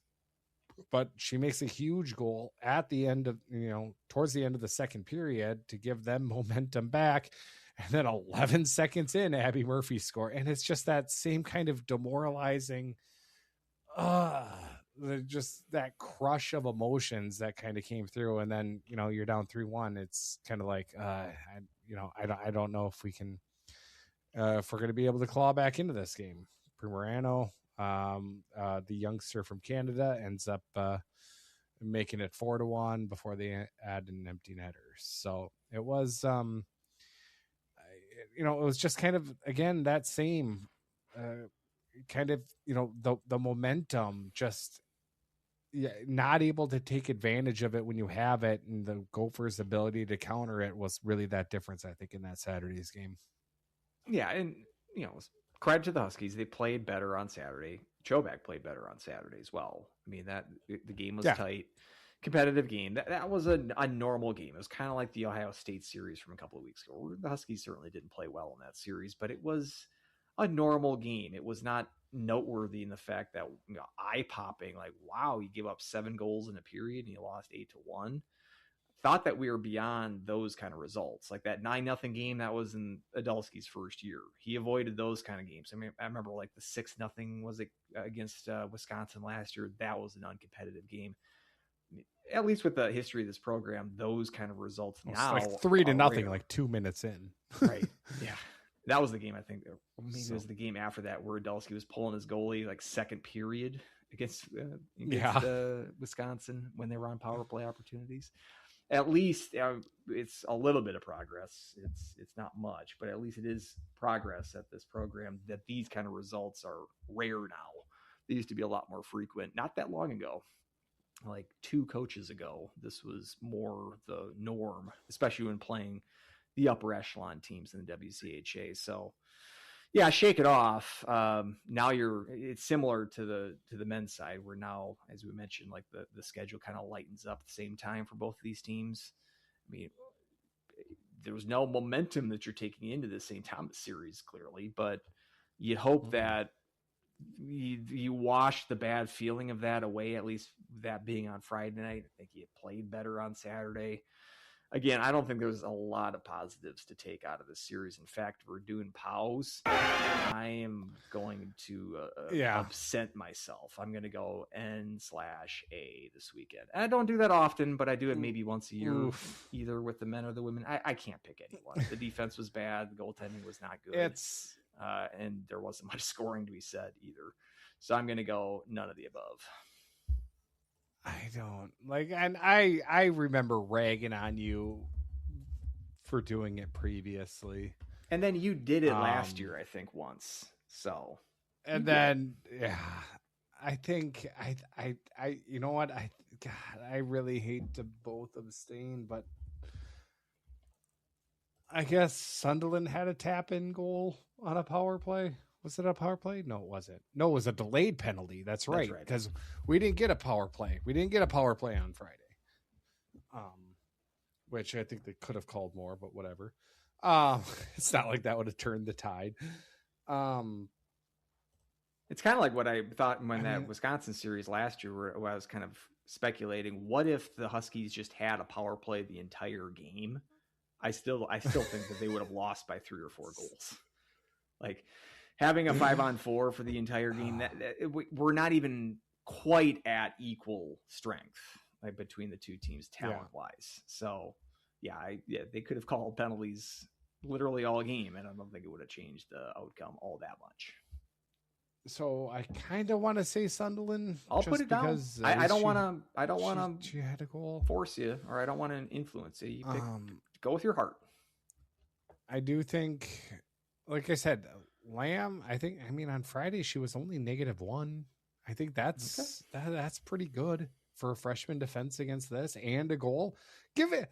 I'm kidding. I can't believe I'm giving it to a defense for this series. Let's give it to Sydney Lamb. That's not a bad pick. See what I did there? But it was your first one of the year, and I gave it to Lamb. Do I have a sounder for that? Hold on. Oh, there we go. We should get if she is going to be captain material, maybe we'll have to get a Lamb sound effect of some sort. For him, Wilbur. So, but now we're rolling up to St. Thomas at the Lee Penny Anderson St. Thomas Plex new arena, but it's obviously it's a massive series. St. Thomas coming off of getting swept at home against Wisconsin, and then getting swept against Ohio State, and modified getting swept with the 2-1 overtime loss there on Friday. And this is, a team that's definitely made the jump over the last couple of years. They're a team kind of on the come up, And it's, looking at St. Thomas, if the Huskies are going to be a legit team, this is a team where, we got to stay ahead of the St. Thomases and the Mankato's. Right now, we're sitting tied at 6th in the standings at 17 points. Minnesota State is ahead at 18 points right now in the standings. Bemidji State down there in last with only 6 points on the season. So it's it's a massive weekend, and I think it's a weekend here where St. Cloud needs to kind of right the ship and get favorable results here, and with that we'll be able to make some kind of progress here to hopefully overtake not only St. Thomas but Mankato as well. Now they've got Bemidji State, so it's looking pretty favorable for them. That they'll be able to sweep that weekend, but going up against St. Thomas, it's a team that you're looking at all of their stats. You're looking at the team, their makeup as a whole. Their goalie situation. They got a 291 for Julia Minotti and 0.904 save percentage, so not great. But obviously if we're rolling out Choback, we talked about her numbers right now, it's they're probably looking at it saying the same thing. One thing that is actually kind of surprising, their power play right now is 23.6%, and that is something that's if special teams are going to be a factor here, they're 83% on the penalty kill. So special teams are going to be a factor. That's where St. Cloud has to kind of keep their head and their wits about them. Indeed. Yeah. It's similar to the men's side where, if we're going to make at least a conference standings move, tied for 5th right now with Mankato, or one point behind, I should say. So tied with St. Thomas and then 1 point behind Mankato, but a log jam there between 5 and 7. Mm-hmm. Obviously the best chance that this team has in the playoffs would be facing number 4 Duluth. We've seen the results against Ohio State, Minnesota, recent results. I think that you're safe from finishing last place. Wisconsin. I suppose there was a chance that either Minnesota or Ohio State can jump Wisconsin, but you don't want to play any of those teams in the first round. Best chance is to play Duluth, and the best way to lock up a series against them is by finishing 5th. Well, as you mentioned, 3 weeks here, you're playing the 2 teams that you're in direct competition with, Mankato and St. Thomas, and then Bemidji as well mixed in. Like the men's team, you got these 6 games that you really need to do as close to running the table as possible. Now, this is similar to the similar point to last season where I was kind of like, let's just finish out the season on a positive run. I kind of was, abandoned any sort of NCAA tournament aspirations. And then they went on a run and they won at Ritter, and at point late in the season they were in tournament territory. So I don't want to speak too soon this year, but so I'm not even going to put it as like your NCAA chances. Obviously those will improve with your improving your chances or your standings in the WCHA. It all goes towards the same end here, just winning games. And these 6 games afford you that opportunity. And 4 of the 6, similar to the men's side, 4 of those 6 games being at home. Now you got the 2 road games. The women's team has the 2 road games this weekend. As mentioned, this might be the anomaly because St. Thomas's, that arena wasn't open early in the season. I think that's the only reason that they didn't do these home and homes, because they had done them home and homes ever since St. Thomas went D1. Yeah. So you got the rarity. It might be the only time you play a 2-game series at the Penny. But let's see good performance. And met them earlier this season. That was an interesting series. I mean, kind of coughed it up on the Friday game. Yeah. And that ends up winning in overtime. Or no, that was the game that they came back late. Wolf with the late winner. Soriano wins in overtime. And then the Saturday game was Hugenam gets the start, and things are looking so great. And then they cough up the lead in the third period, and St. Thomas wins in overtime. It's a weird series. Yeah. It seems like whoever outplayed the other team lost in each of those games. So, and that was, it's just, it seems like a long time ago since that series. Let's hope that there was a better performance from the Huskies this weekend. As you mentioned, are kind of both teams coming off tough assignments, both hitting similar tough spots in the schedule. With Wisconsin, Ohio State back to back for St. Thomas. And they've got the Gophers after this series. So, I mean, obviously life in the WCHA never is easy, but we'll see how the Huskies respond. It's like if this was coming off the Duluth series, even if Krykko wasn't going to be playing, I'd feel a lot better about this series. But I don't know, something about kind of limping into the series. I hate to see it, but who knows? Like if Chobak's, do you think Chobak's going to get both games? Is there a plan with Hugenam scratched, and she didn't look good earlier in the season in her performances, and one of which was against St. Thomas, as we mentioned. I wonder what they're doing. If we're just planning on having JoJo ride it out here until Krykko's back. Clearly, even if Krykko is here, it's not a foregone conclusion that Krykko's starting. So, Yeah. What do you expect, other than we're expecting Krykko not to be available, right?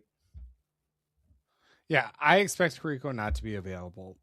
If she is, she has to start, just flat out.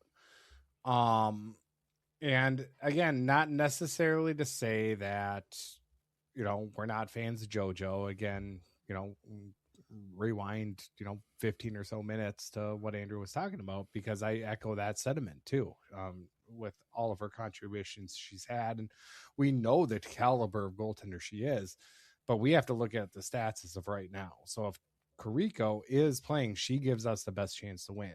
Now, if she isn't available, JoJo gives us the best chance to win. I don't think at this time of the season, with this much at stake, we can experiment at this time with Hugendam.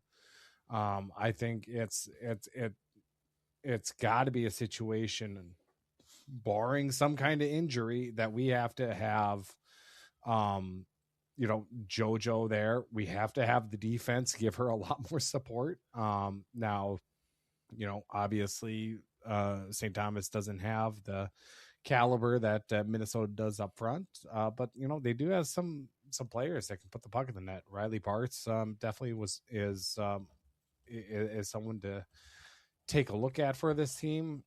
13 goals, 10 assists so far this year.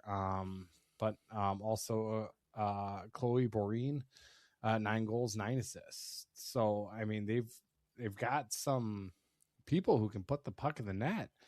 And that's, you're going to have, maybe, Wolf on one and then Lamb on the other, but you don't have the benefit of the last change because you're on the road. So they're going to get some of the more favorable matchups, if that's the case. And if some of the Olympic players are gone now we're looking at Urola. We're looking at her as probably off. Vogt probably off. Which would, more so mean that, I don't know if that means Lily Erickson now gets time. She's only played about 2 games, I think, so far this season. So it's and could then see Remick back. She was out this weekend. Zimmerman too. Zimmerman might be the biggest loss among the forwards. I would assume that's kind of why they've had Moran back up front and centering. We saw Zimmerman being center for the bulk of the season, even though that was a kind of a new position for her. But she's playing on a wing with Moran these last couple of weeks after they moved Moran up. I would assume that was kind of the plan, is kind of give her a little bit of practice up front while Zimmerman was still here, because then you're kind of going to be taking over her role in her absence. But yeah, Remick was scratched this weekend, so you could see her back in the lineup. I mean, Maya Kruger really hasn't done much. She's got a donut this year, so there's room for Eriksson to play, and it's not like you can redshirt her still, so you might as well get some use out of her. Yeah. I wonder if this is the first we see the debut of, is it Tarkkainen, the midseason defender that they brought in from Finland, who I think that they said this weekend she's going to be eligible or expected to play or to debut. I would assume based on the timing of these Olympic players being unavailable. So probably we'll see a new face on the back end. And Urela, and that's a big loss too. I mean, top pairing defenseman on the last depth chart that we saw. So I would say under Wolf, she's probably your second best defender. So, I mean, that's not a easy loss to absorb. So, yeah, this is going to be a test. And for better or worse, St. Thomas is a team that doesn't lose players to the Olympics. I mean, at least St. Cloud can boast the fact they've got 4 players that will be playing in Italy, representing their countries. But just from a St. Cloud State NCAA perspective, that means that 4 of your players or 4 impact players are going to be gone for the near future here. That's not something that St. Thomas has to deal with. So I don't know if there's an advantage there for St. Thomas in the fact that they get to see a more short-handed team in the Huskies during these, this Olympic, not Olympic break, but Olympic overlap for a handful of Huskies players. But I don't know. Let's see the Huskies just bounce back. Like, again, we don't see those kind of weekends. We haven't seen those kind of weekends too often in the last couple of years, and that's a good thing. But when you do see them, again, this is one where I'm glad they don't have a bye weekend, because you don't want to sit in that kind of bad feeling for too long. You kind of want to get out there and try to move past it and forget it as quickly as possible. And I think a team like St. Thomas, which I do think St. Cloud has the talent edge on, I think it's a good opportunity to kind of move past the bad feelings of the Gopher weekend and just, I don't know, it's going to be a weird part of your season. This happens every 4 years. It's unique to the women's side, and we've seen it the men's side because of the way that the NHL has dealt with their players in the Olympics in the last couple of Winter Olympics. But this is kind of unique to the women's side, where season continues and players on teams, those teams still play without a handful of players. And usually it's the best teams that have players plucked from their rosters. So yeah, St. Cloud, these are going to be losses for them, but keep in mind, like we just mentioned, the Gophers, Murphy, and those players, they're going to be gone. Wisconsin's going to be losing a bunch of their top end talent, Ohio State as well, Duluth. I mean, so if you're a good team, you're going to be impacted by the Olympics. And from the Huskies being affected, I mean, it's not the worst thing. You can sell that to future recruits. I think that's a good thing. But it's just trying to win games and giving your team the best opportunity and assembling the best talent on your roster from a game-by-game standpoint, it's a bit of a bummer, and it's a challenge for the coaching staff to try to maneuver all this. But bringing in like the Tarkkainen, which again, I apologize for probably butchering that name, but having the foresight of bringing someone else in the middle of the season, someone that was available to make a move like that, I think was kind of a wise move. We'll see kind of how the Huskies can respond. And again, I think these are winnable games, winnable part of your schedule here. Let's see the Huskies kind of, I don't know, make a statement, even in the absence of some key contributors. Yeah, when I was going through all the Olympic players, I actually blanked out on Zimmerman, which is, like you said, the biggest loss there in the forward group. I overall, I think her play this year has really turned a corner. I've been really, really happy with how she plays and her effort out there. This is definitely unique to the women's game. I do wonder though if we're not going to have this problem in 4 years with the players kind of coming in, the aspect of the PWHL and how well that league is doing, and rumors are they're going to grow to another 2 to possibly 4 teams over the next year even. So I do wonder if USA Hockey tried to go a little bit younger at this time, and I think definitely it's the right call with more of the college players in this Olympic cycle than previous Olympic cycles. So I do think that but just now that you've got more of an avenue for high level women's hockey players to kind of continue and play, if it's still going to kind of have this impact here in the college hockey game in 4 years. So that'll be kind of interesting. I'll stick a pin in that for a future podcast episode 4 years from now when we dissect that. But it's so it's we're going to have a lot of kind of question marks going into this series that we're not going to really know what our answer or what's going to be until midday on Friday when we get the line charts and when we see what's going on. I would assume that the newcomer will be there on defense for us to bolster, to take swap finish players there on the defense. And with that, I'm looking for a nice strong bounce back. I think the Huskies are going to come out ticked off. I am optimistic about this weekend, partly because, like you said, it was just weird how those games went down at the Herb. But I do think that this team has the talent to kind of get up to that next level, and just a little bit stronger play defensively, shut down a couple of their players. I think the Huskies can sweep this weekend. I sure hope to see it.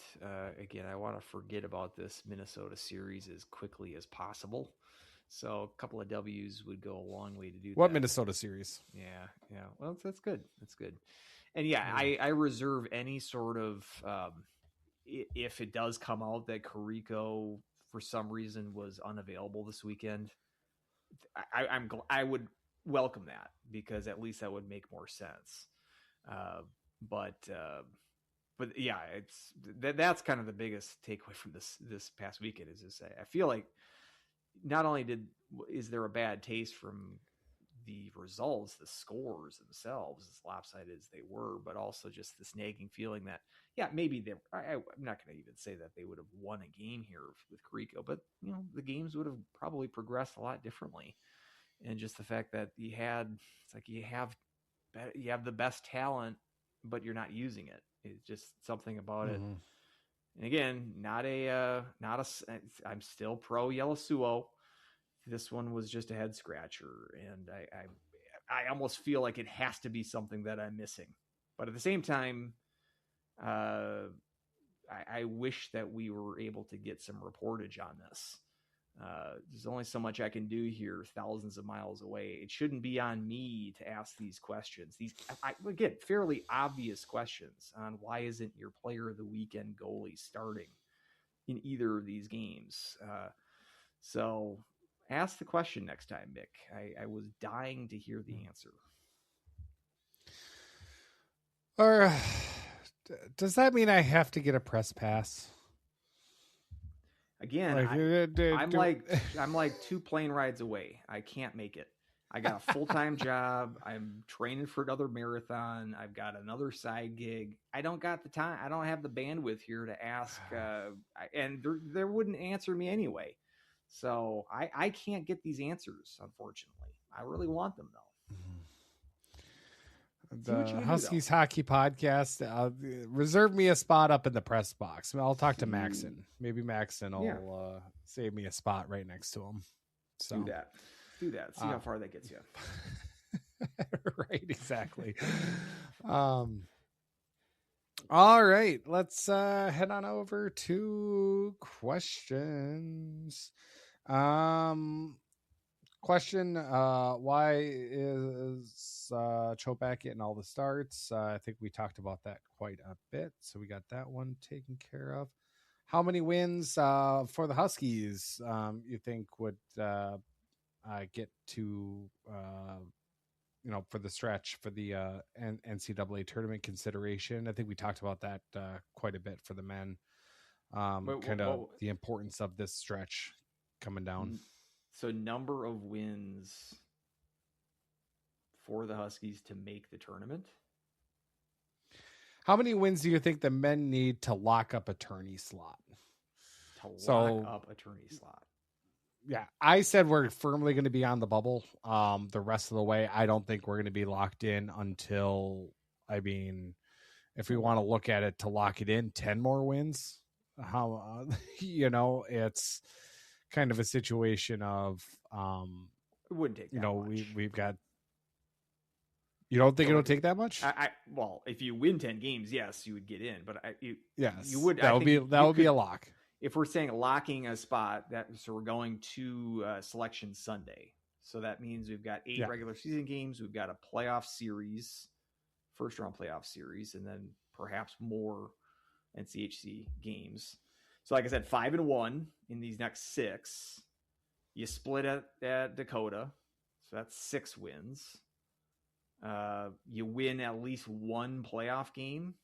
So let's say you lose that playoff series, but you go to 3 games. So you're going. So that's 7-4. I'm not sure if that does it.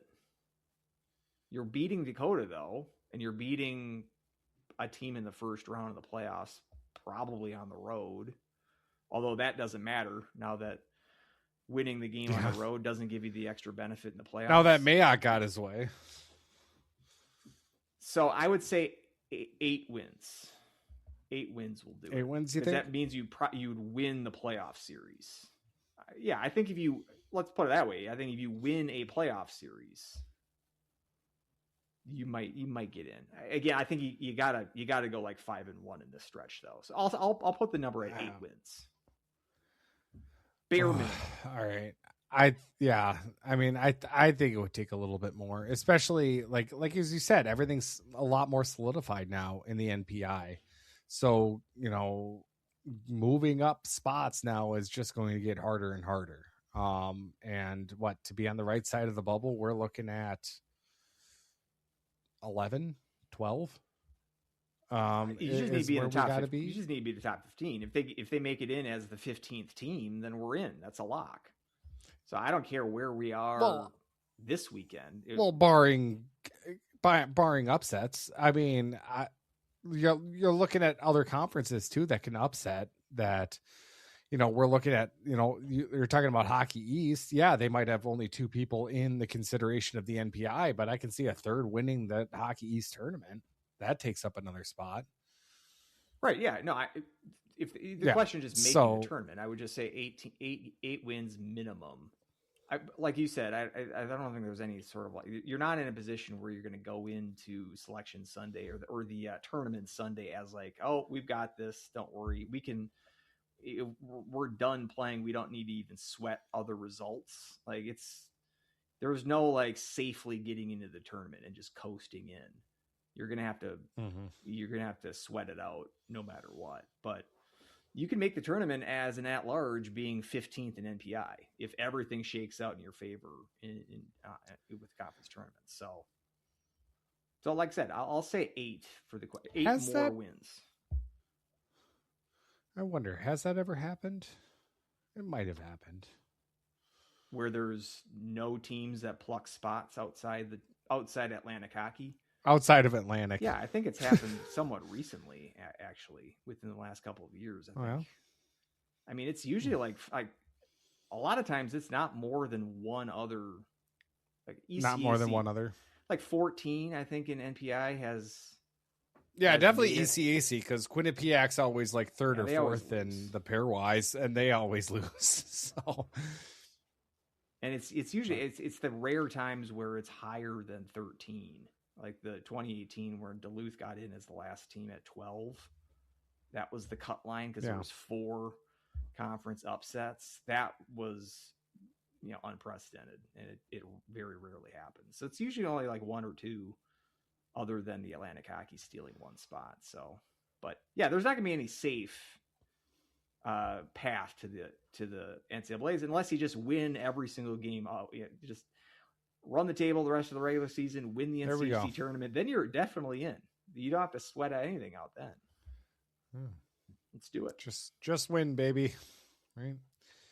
Last question, Zamora. Kind of a fun question, and one that I actually want fans also chime in. Send us an email. Send us a X message. Send it to me on Blue Sky. Anything. If you can get a hold of us, send us your answer to this question, because I thought it was kind of a fun one from Eric. What year is your favorite team ever? Not necessarily the best team, but your favorite roster. If you want to come up with the top 3 or top 5, whatever, go ahead. But if you have just the team that gives you the biggest in the feels, what do you think your favorite one was? And yeah, I want to hear from everybody on this, because I think this is kind of an interesting answer to what other people are going to say. Because obviously, to get some of the easy ones out of the way, the one making it to the national title is one. And obviously we've got the memories of Nolan Walker's tip in against Minnesota State with 50 some seconds left to go in the game. And then obviously 2020 or 2013, going to Pittsburgh to the Frozen Four for the first time, and Drew LeBlanc winning the Hobie. I mean, those are kind of obvious, easy answers. Not necessarily wrong either. They're definitely worthwhile to pick those if you would like. But what other ones kind of jump out to you as some of your favorite rosters on the team? I don't know about like just rosters, but just overall team, like the narrative of the team. I came up with 304. I get it. Yep. Yeah, that was your first year on campus. That was 1 year before I came, and that was a epic collapse. No, I'm not going to take that team from you, but it'll be close to that. I think there's a philosophy of this question which you can apply to other sports that you follow, like favorite teams that you have.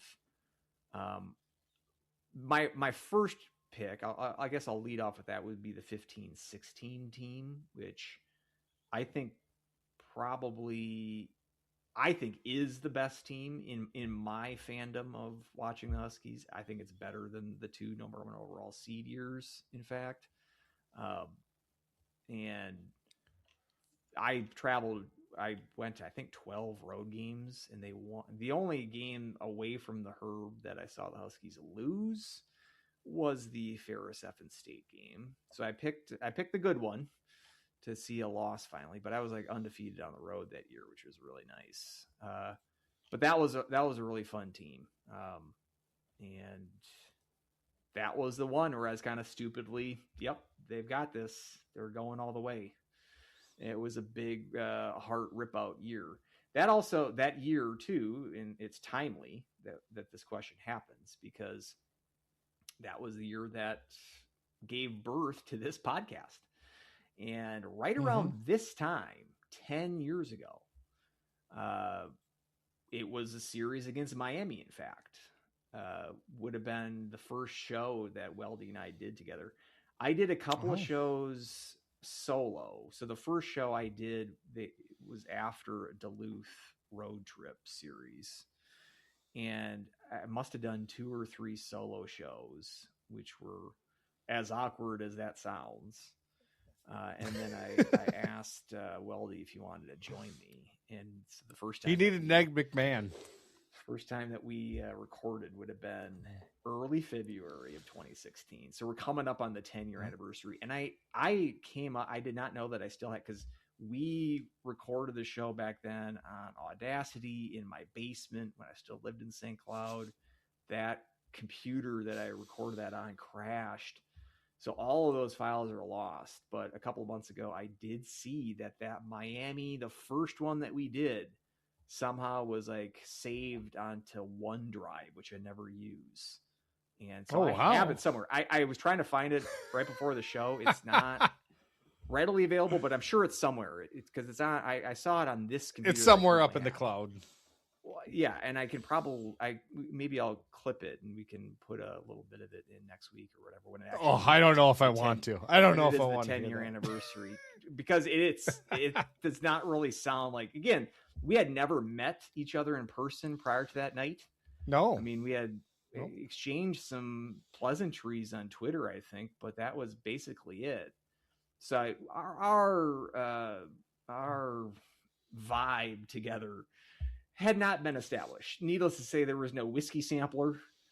It was a little different. So I'm not even sure if I really want to share that clip. But if you want to know, at least it's proof that we have been around. Because again, those other shows that we did that year and then the following season, the 16-17 season, those are lost to time at this point. But so that it further gives my affection for that 15-16 season, because this show sort of sprung from that. Aww. So that's kind of one of them. The other one too, and this is kind of the one that you can apply to other sports or other favorite teams. I'm going 05-06 because that was kind of the 1 year I came on campus the year before, Dolls last year, which was a bad season for the Huskies. And then the first Motzko year, the 8-7 game, going to the 8-7 game in WCHA. It's the team that really kind of sealed my Husky fandom. I was going to games that 04-05 season. I probably went to, I don't know, 6, something like that. Not many, mostly because the team sucked. But that 05-06 season, especially that second half, we were going to all those games at that point. Watch that game. You'd have been 8-7 in person, of course. You're going all those 5 games at that point. But so that's one of those ones where I think the philosophy is you kind of fall in love with like the first team, like when you were young, like and you fell in love with, the Vikings, or, it was that first Vikings team that was really good that you really liked, or the first Twins team that was really good when you were young that, made the playoffs or something like that. That's the kind of team that you remember. For the Huskies, it's that 05-06 team. Not that was by far not the team that was the most skilled. Gefford in goal was he's like a folk hero, but like that forward group isn't necessarily, like stacking that up against the 15-16 team, like from the forward position in particular, like it's no contest. You're not going to put Joey Bennick up against Conrad Reeder? Not so much. But again, it was the heart. It was kind of the gritty St. Cloud that we kind of talk about in the show. That's what that 05-06 team kind of had. And my fandom it was kind of secured with that team. Sure. So again, maybe that fits the spirit of the question a little bit better, because it wasn't necessarily the best skilled team. It didn't even make the NCAA tournament, but it was it won my heart, let's say. So I do hold that one I cherish that team. Let's put it that way. No, I mean that 05-06 team, that's good, because you're coming off Dolls last year, which wasn't good. But you had I remember, and maybe it was after the season or during the season or something along those lines, but I remember Motzko even saying that the big thing Dahl kind of preached was this team is better than you think it is. And maybe they needed just an extra year, and if Dahl was there, but at the same time, it was like, Motzko comes in and has a little bit of a rough start. But like you said, about mid-November or so, things really started turning around, and then they hit the stretch in January and February. And they sweep up at North Dakota, won in overtime. Yep. Both 2-1 victories. And then you're kind of thinking, okay, we've got something here. You come back at home, and then you take care of business against Alaska Anchorage. And so then it's like, we've got like something's brewing here. Like, and, we've got the right guy at the helm, we've got a chance. And then it all culminates, to this, kind of improbable run, where we have to go on the road to Colorado College, take 2 out of 3 there, 5-1 against Minnesota Duluth, which we were the favorite against them. But that 8-7 game is like absolute peak of everything. Like one of the best hockey games emotionally I've ever been to. There is a clip on YouTube, 15-goal game. It's in absolute horrid quality. That you have to, like, if you're a new fan watching it, you're going to be like, I can't believe, people my age can even watch this and understand what's going on. But back in my day, VHS tracking and all of that, it's on there and you can kind of relive some of those moments and all of Ryan Patolny's one-timers that he was able to get by Gepfert. But then, you've got the next game against North Dakota for the championship. And we were out of the tournament at that point, so we needed that game. And I mean, we score just, on the power play, Conrad Reeder, as I was just, dogging him a little bit, but he scores about 5 minutes in on the power play. And you're thinking, oh my gosh. And then before that, 10 seconds later, Spirko scores, Radislav Spirko, kind of one of those names that gets lost into all of the UND greats. But Spirko was a heck of a player. But I mean, that had the Duncan, Oshie, Taves line that was just absolutely ridiculous. And obviously we know the career that Taves and Oshie has had. But ended up falling apart shortly after that because they scored about 10 seconds later, and then 15 seconds after that, and then the Cinderella season was over. So I totally get that team, that 05-06 team. That is understandable. But as you said, we'd love to hear from other Huskies. And I would assume, like, kind of how I was getting at it, it kind of depends on the era that you started your Husky fandom. Yeah. Because, if you're a little bit older than us, you got those mid-90s teams with Parrish and Colin and those guys. You got the Hardigan era, or, Arneson, Hardigan in the early 2000s. I didn't even think about, maybe this, I'm telling on myself here, but I didn't even think about the 2021 season when they made the national title game. That wasn't even one of the ones on the board. But if you it's just such a weird with COVID I want to forget about it. Wasn't all like the 100% of the excitement wasn't there, but at the same time, you're like, but wasn't that one of a team? I think that when Alex Fern made one of his podcast appearances here, I believe, kid in Nebraska watching the games growing up, and who's this team in St. Cloud State? I want to go there for college because they've got a mass comm program. So I mean, he became a fan of this team and ended up going to the school based on the performance of that team in that tournament. So you're a fan of that age. Sure, a 2020s team might be in that category. Like those are the teams that you kind of fall in love with. So it'd be interesting to hear what fans think, and we'd like to know, because that also means that you've listened this long in the podcast. If you somehow respond to this question, either by email, huskieshockeypodcast@gmail.com. You can tweet us. I'm Andrew at Andrew SSUHHP. Weldie, if you can find him at More Clappers, MOAR More Clappers. So let us know. It's a good question. Let us know. It's a good question. It's a lot of fun. Obviously, some of the big ones, some of the number one seeds. I also am kind of fond of some of those late aughts. where we had Rash and Lowe, or Roll Lash, on Tony Mosey as well, and SCSU legend Tony Mosey.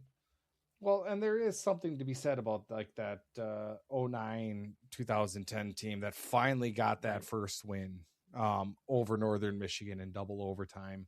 Yep. It was just kind of this whole weight was lifted off of the whole, I mean, I would just say the whole academic or the whole athletic program with how many offers in the NCAA tournament. And that's always tough too, because you're all of those are just kind of clouded also by the inevitable defeats.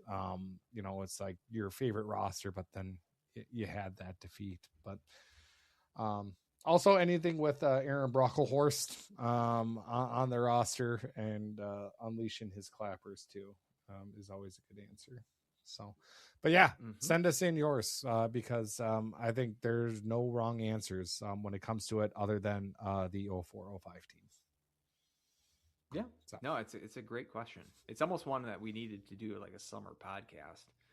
Like we could do like a draft of SCSU teams. Like gets like you get like 5 picks, you get like or 6 because you get a goalie. Like you put your roster like a depth chart. Like I'll pick the 05-06 team because that means I get Gefford. Well, in that case, I'd probably take the 06-07 team with Gefford because it's a better team than the 05-06 team. But then, I'll take Wazlowski before the Xbox. So that would have been 07-08. 07-08. That was his 930 whatever save percentage year. Then I might take the 95 or 96-97 team with Cullen and Parrish. I might take that as like a team. They were a good team. So yeah, no, it's a good question. Like to those big topic. We've had some good questions lately, so I appreciate the good thoughtful questions that we've had lately. Way too thoughtful for this podcast. You guys are keeping us on our toes. So, thank you everybody, and until next time. Go Huskies. Woo!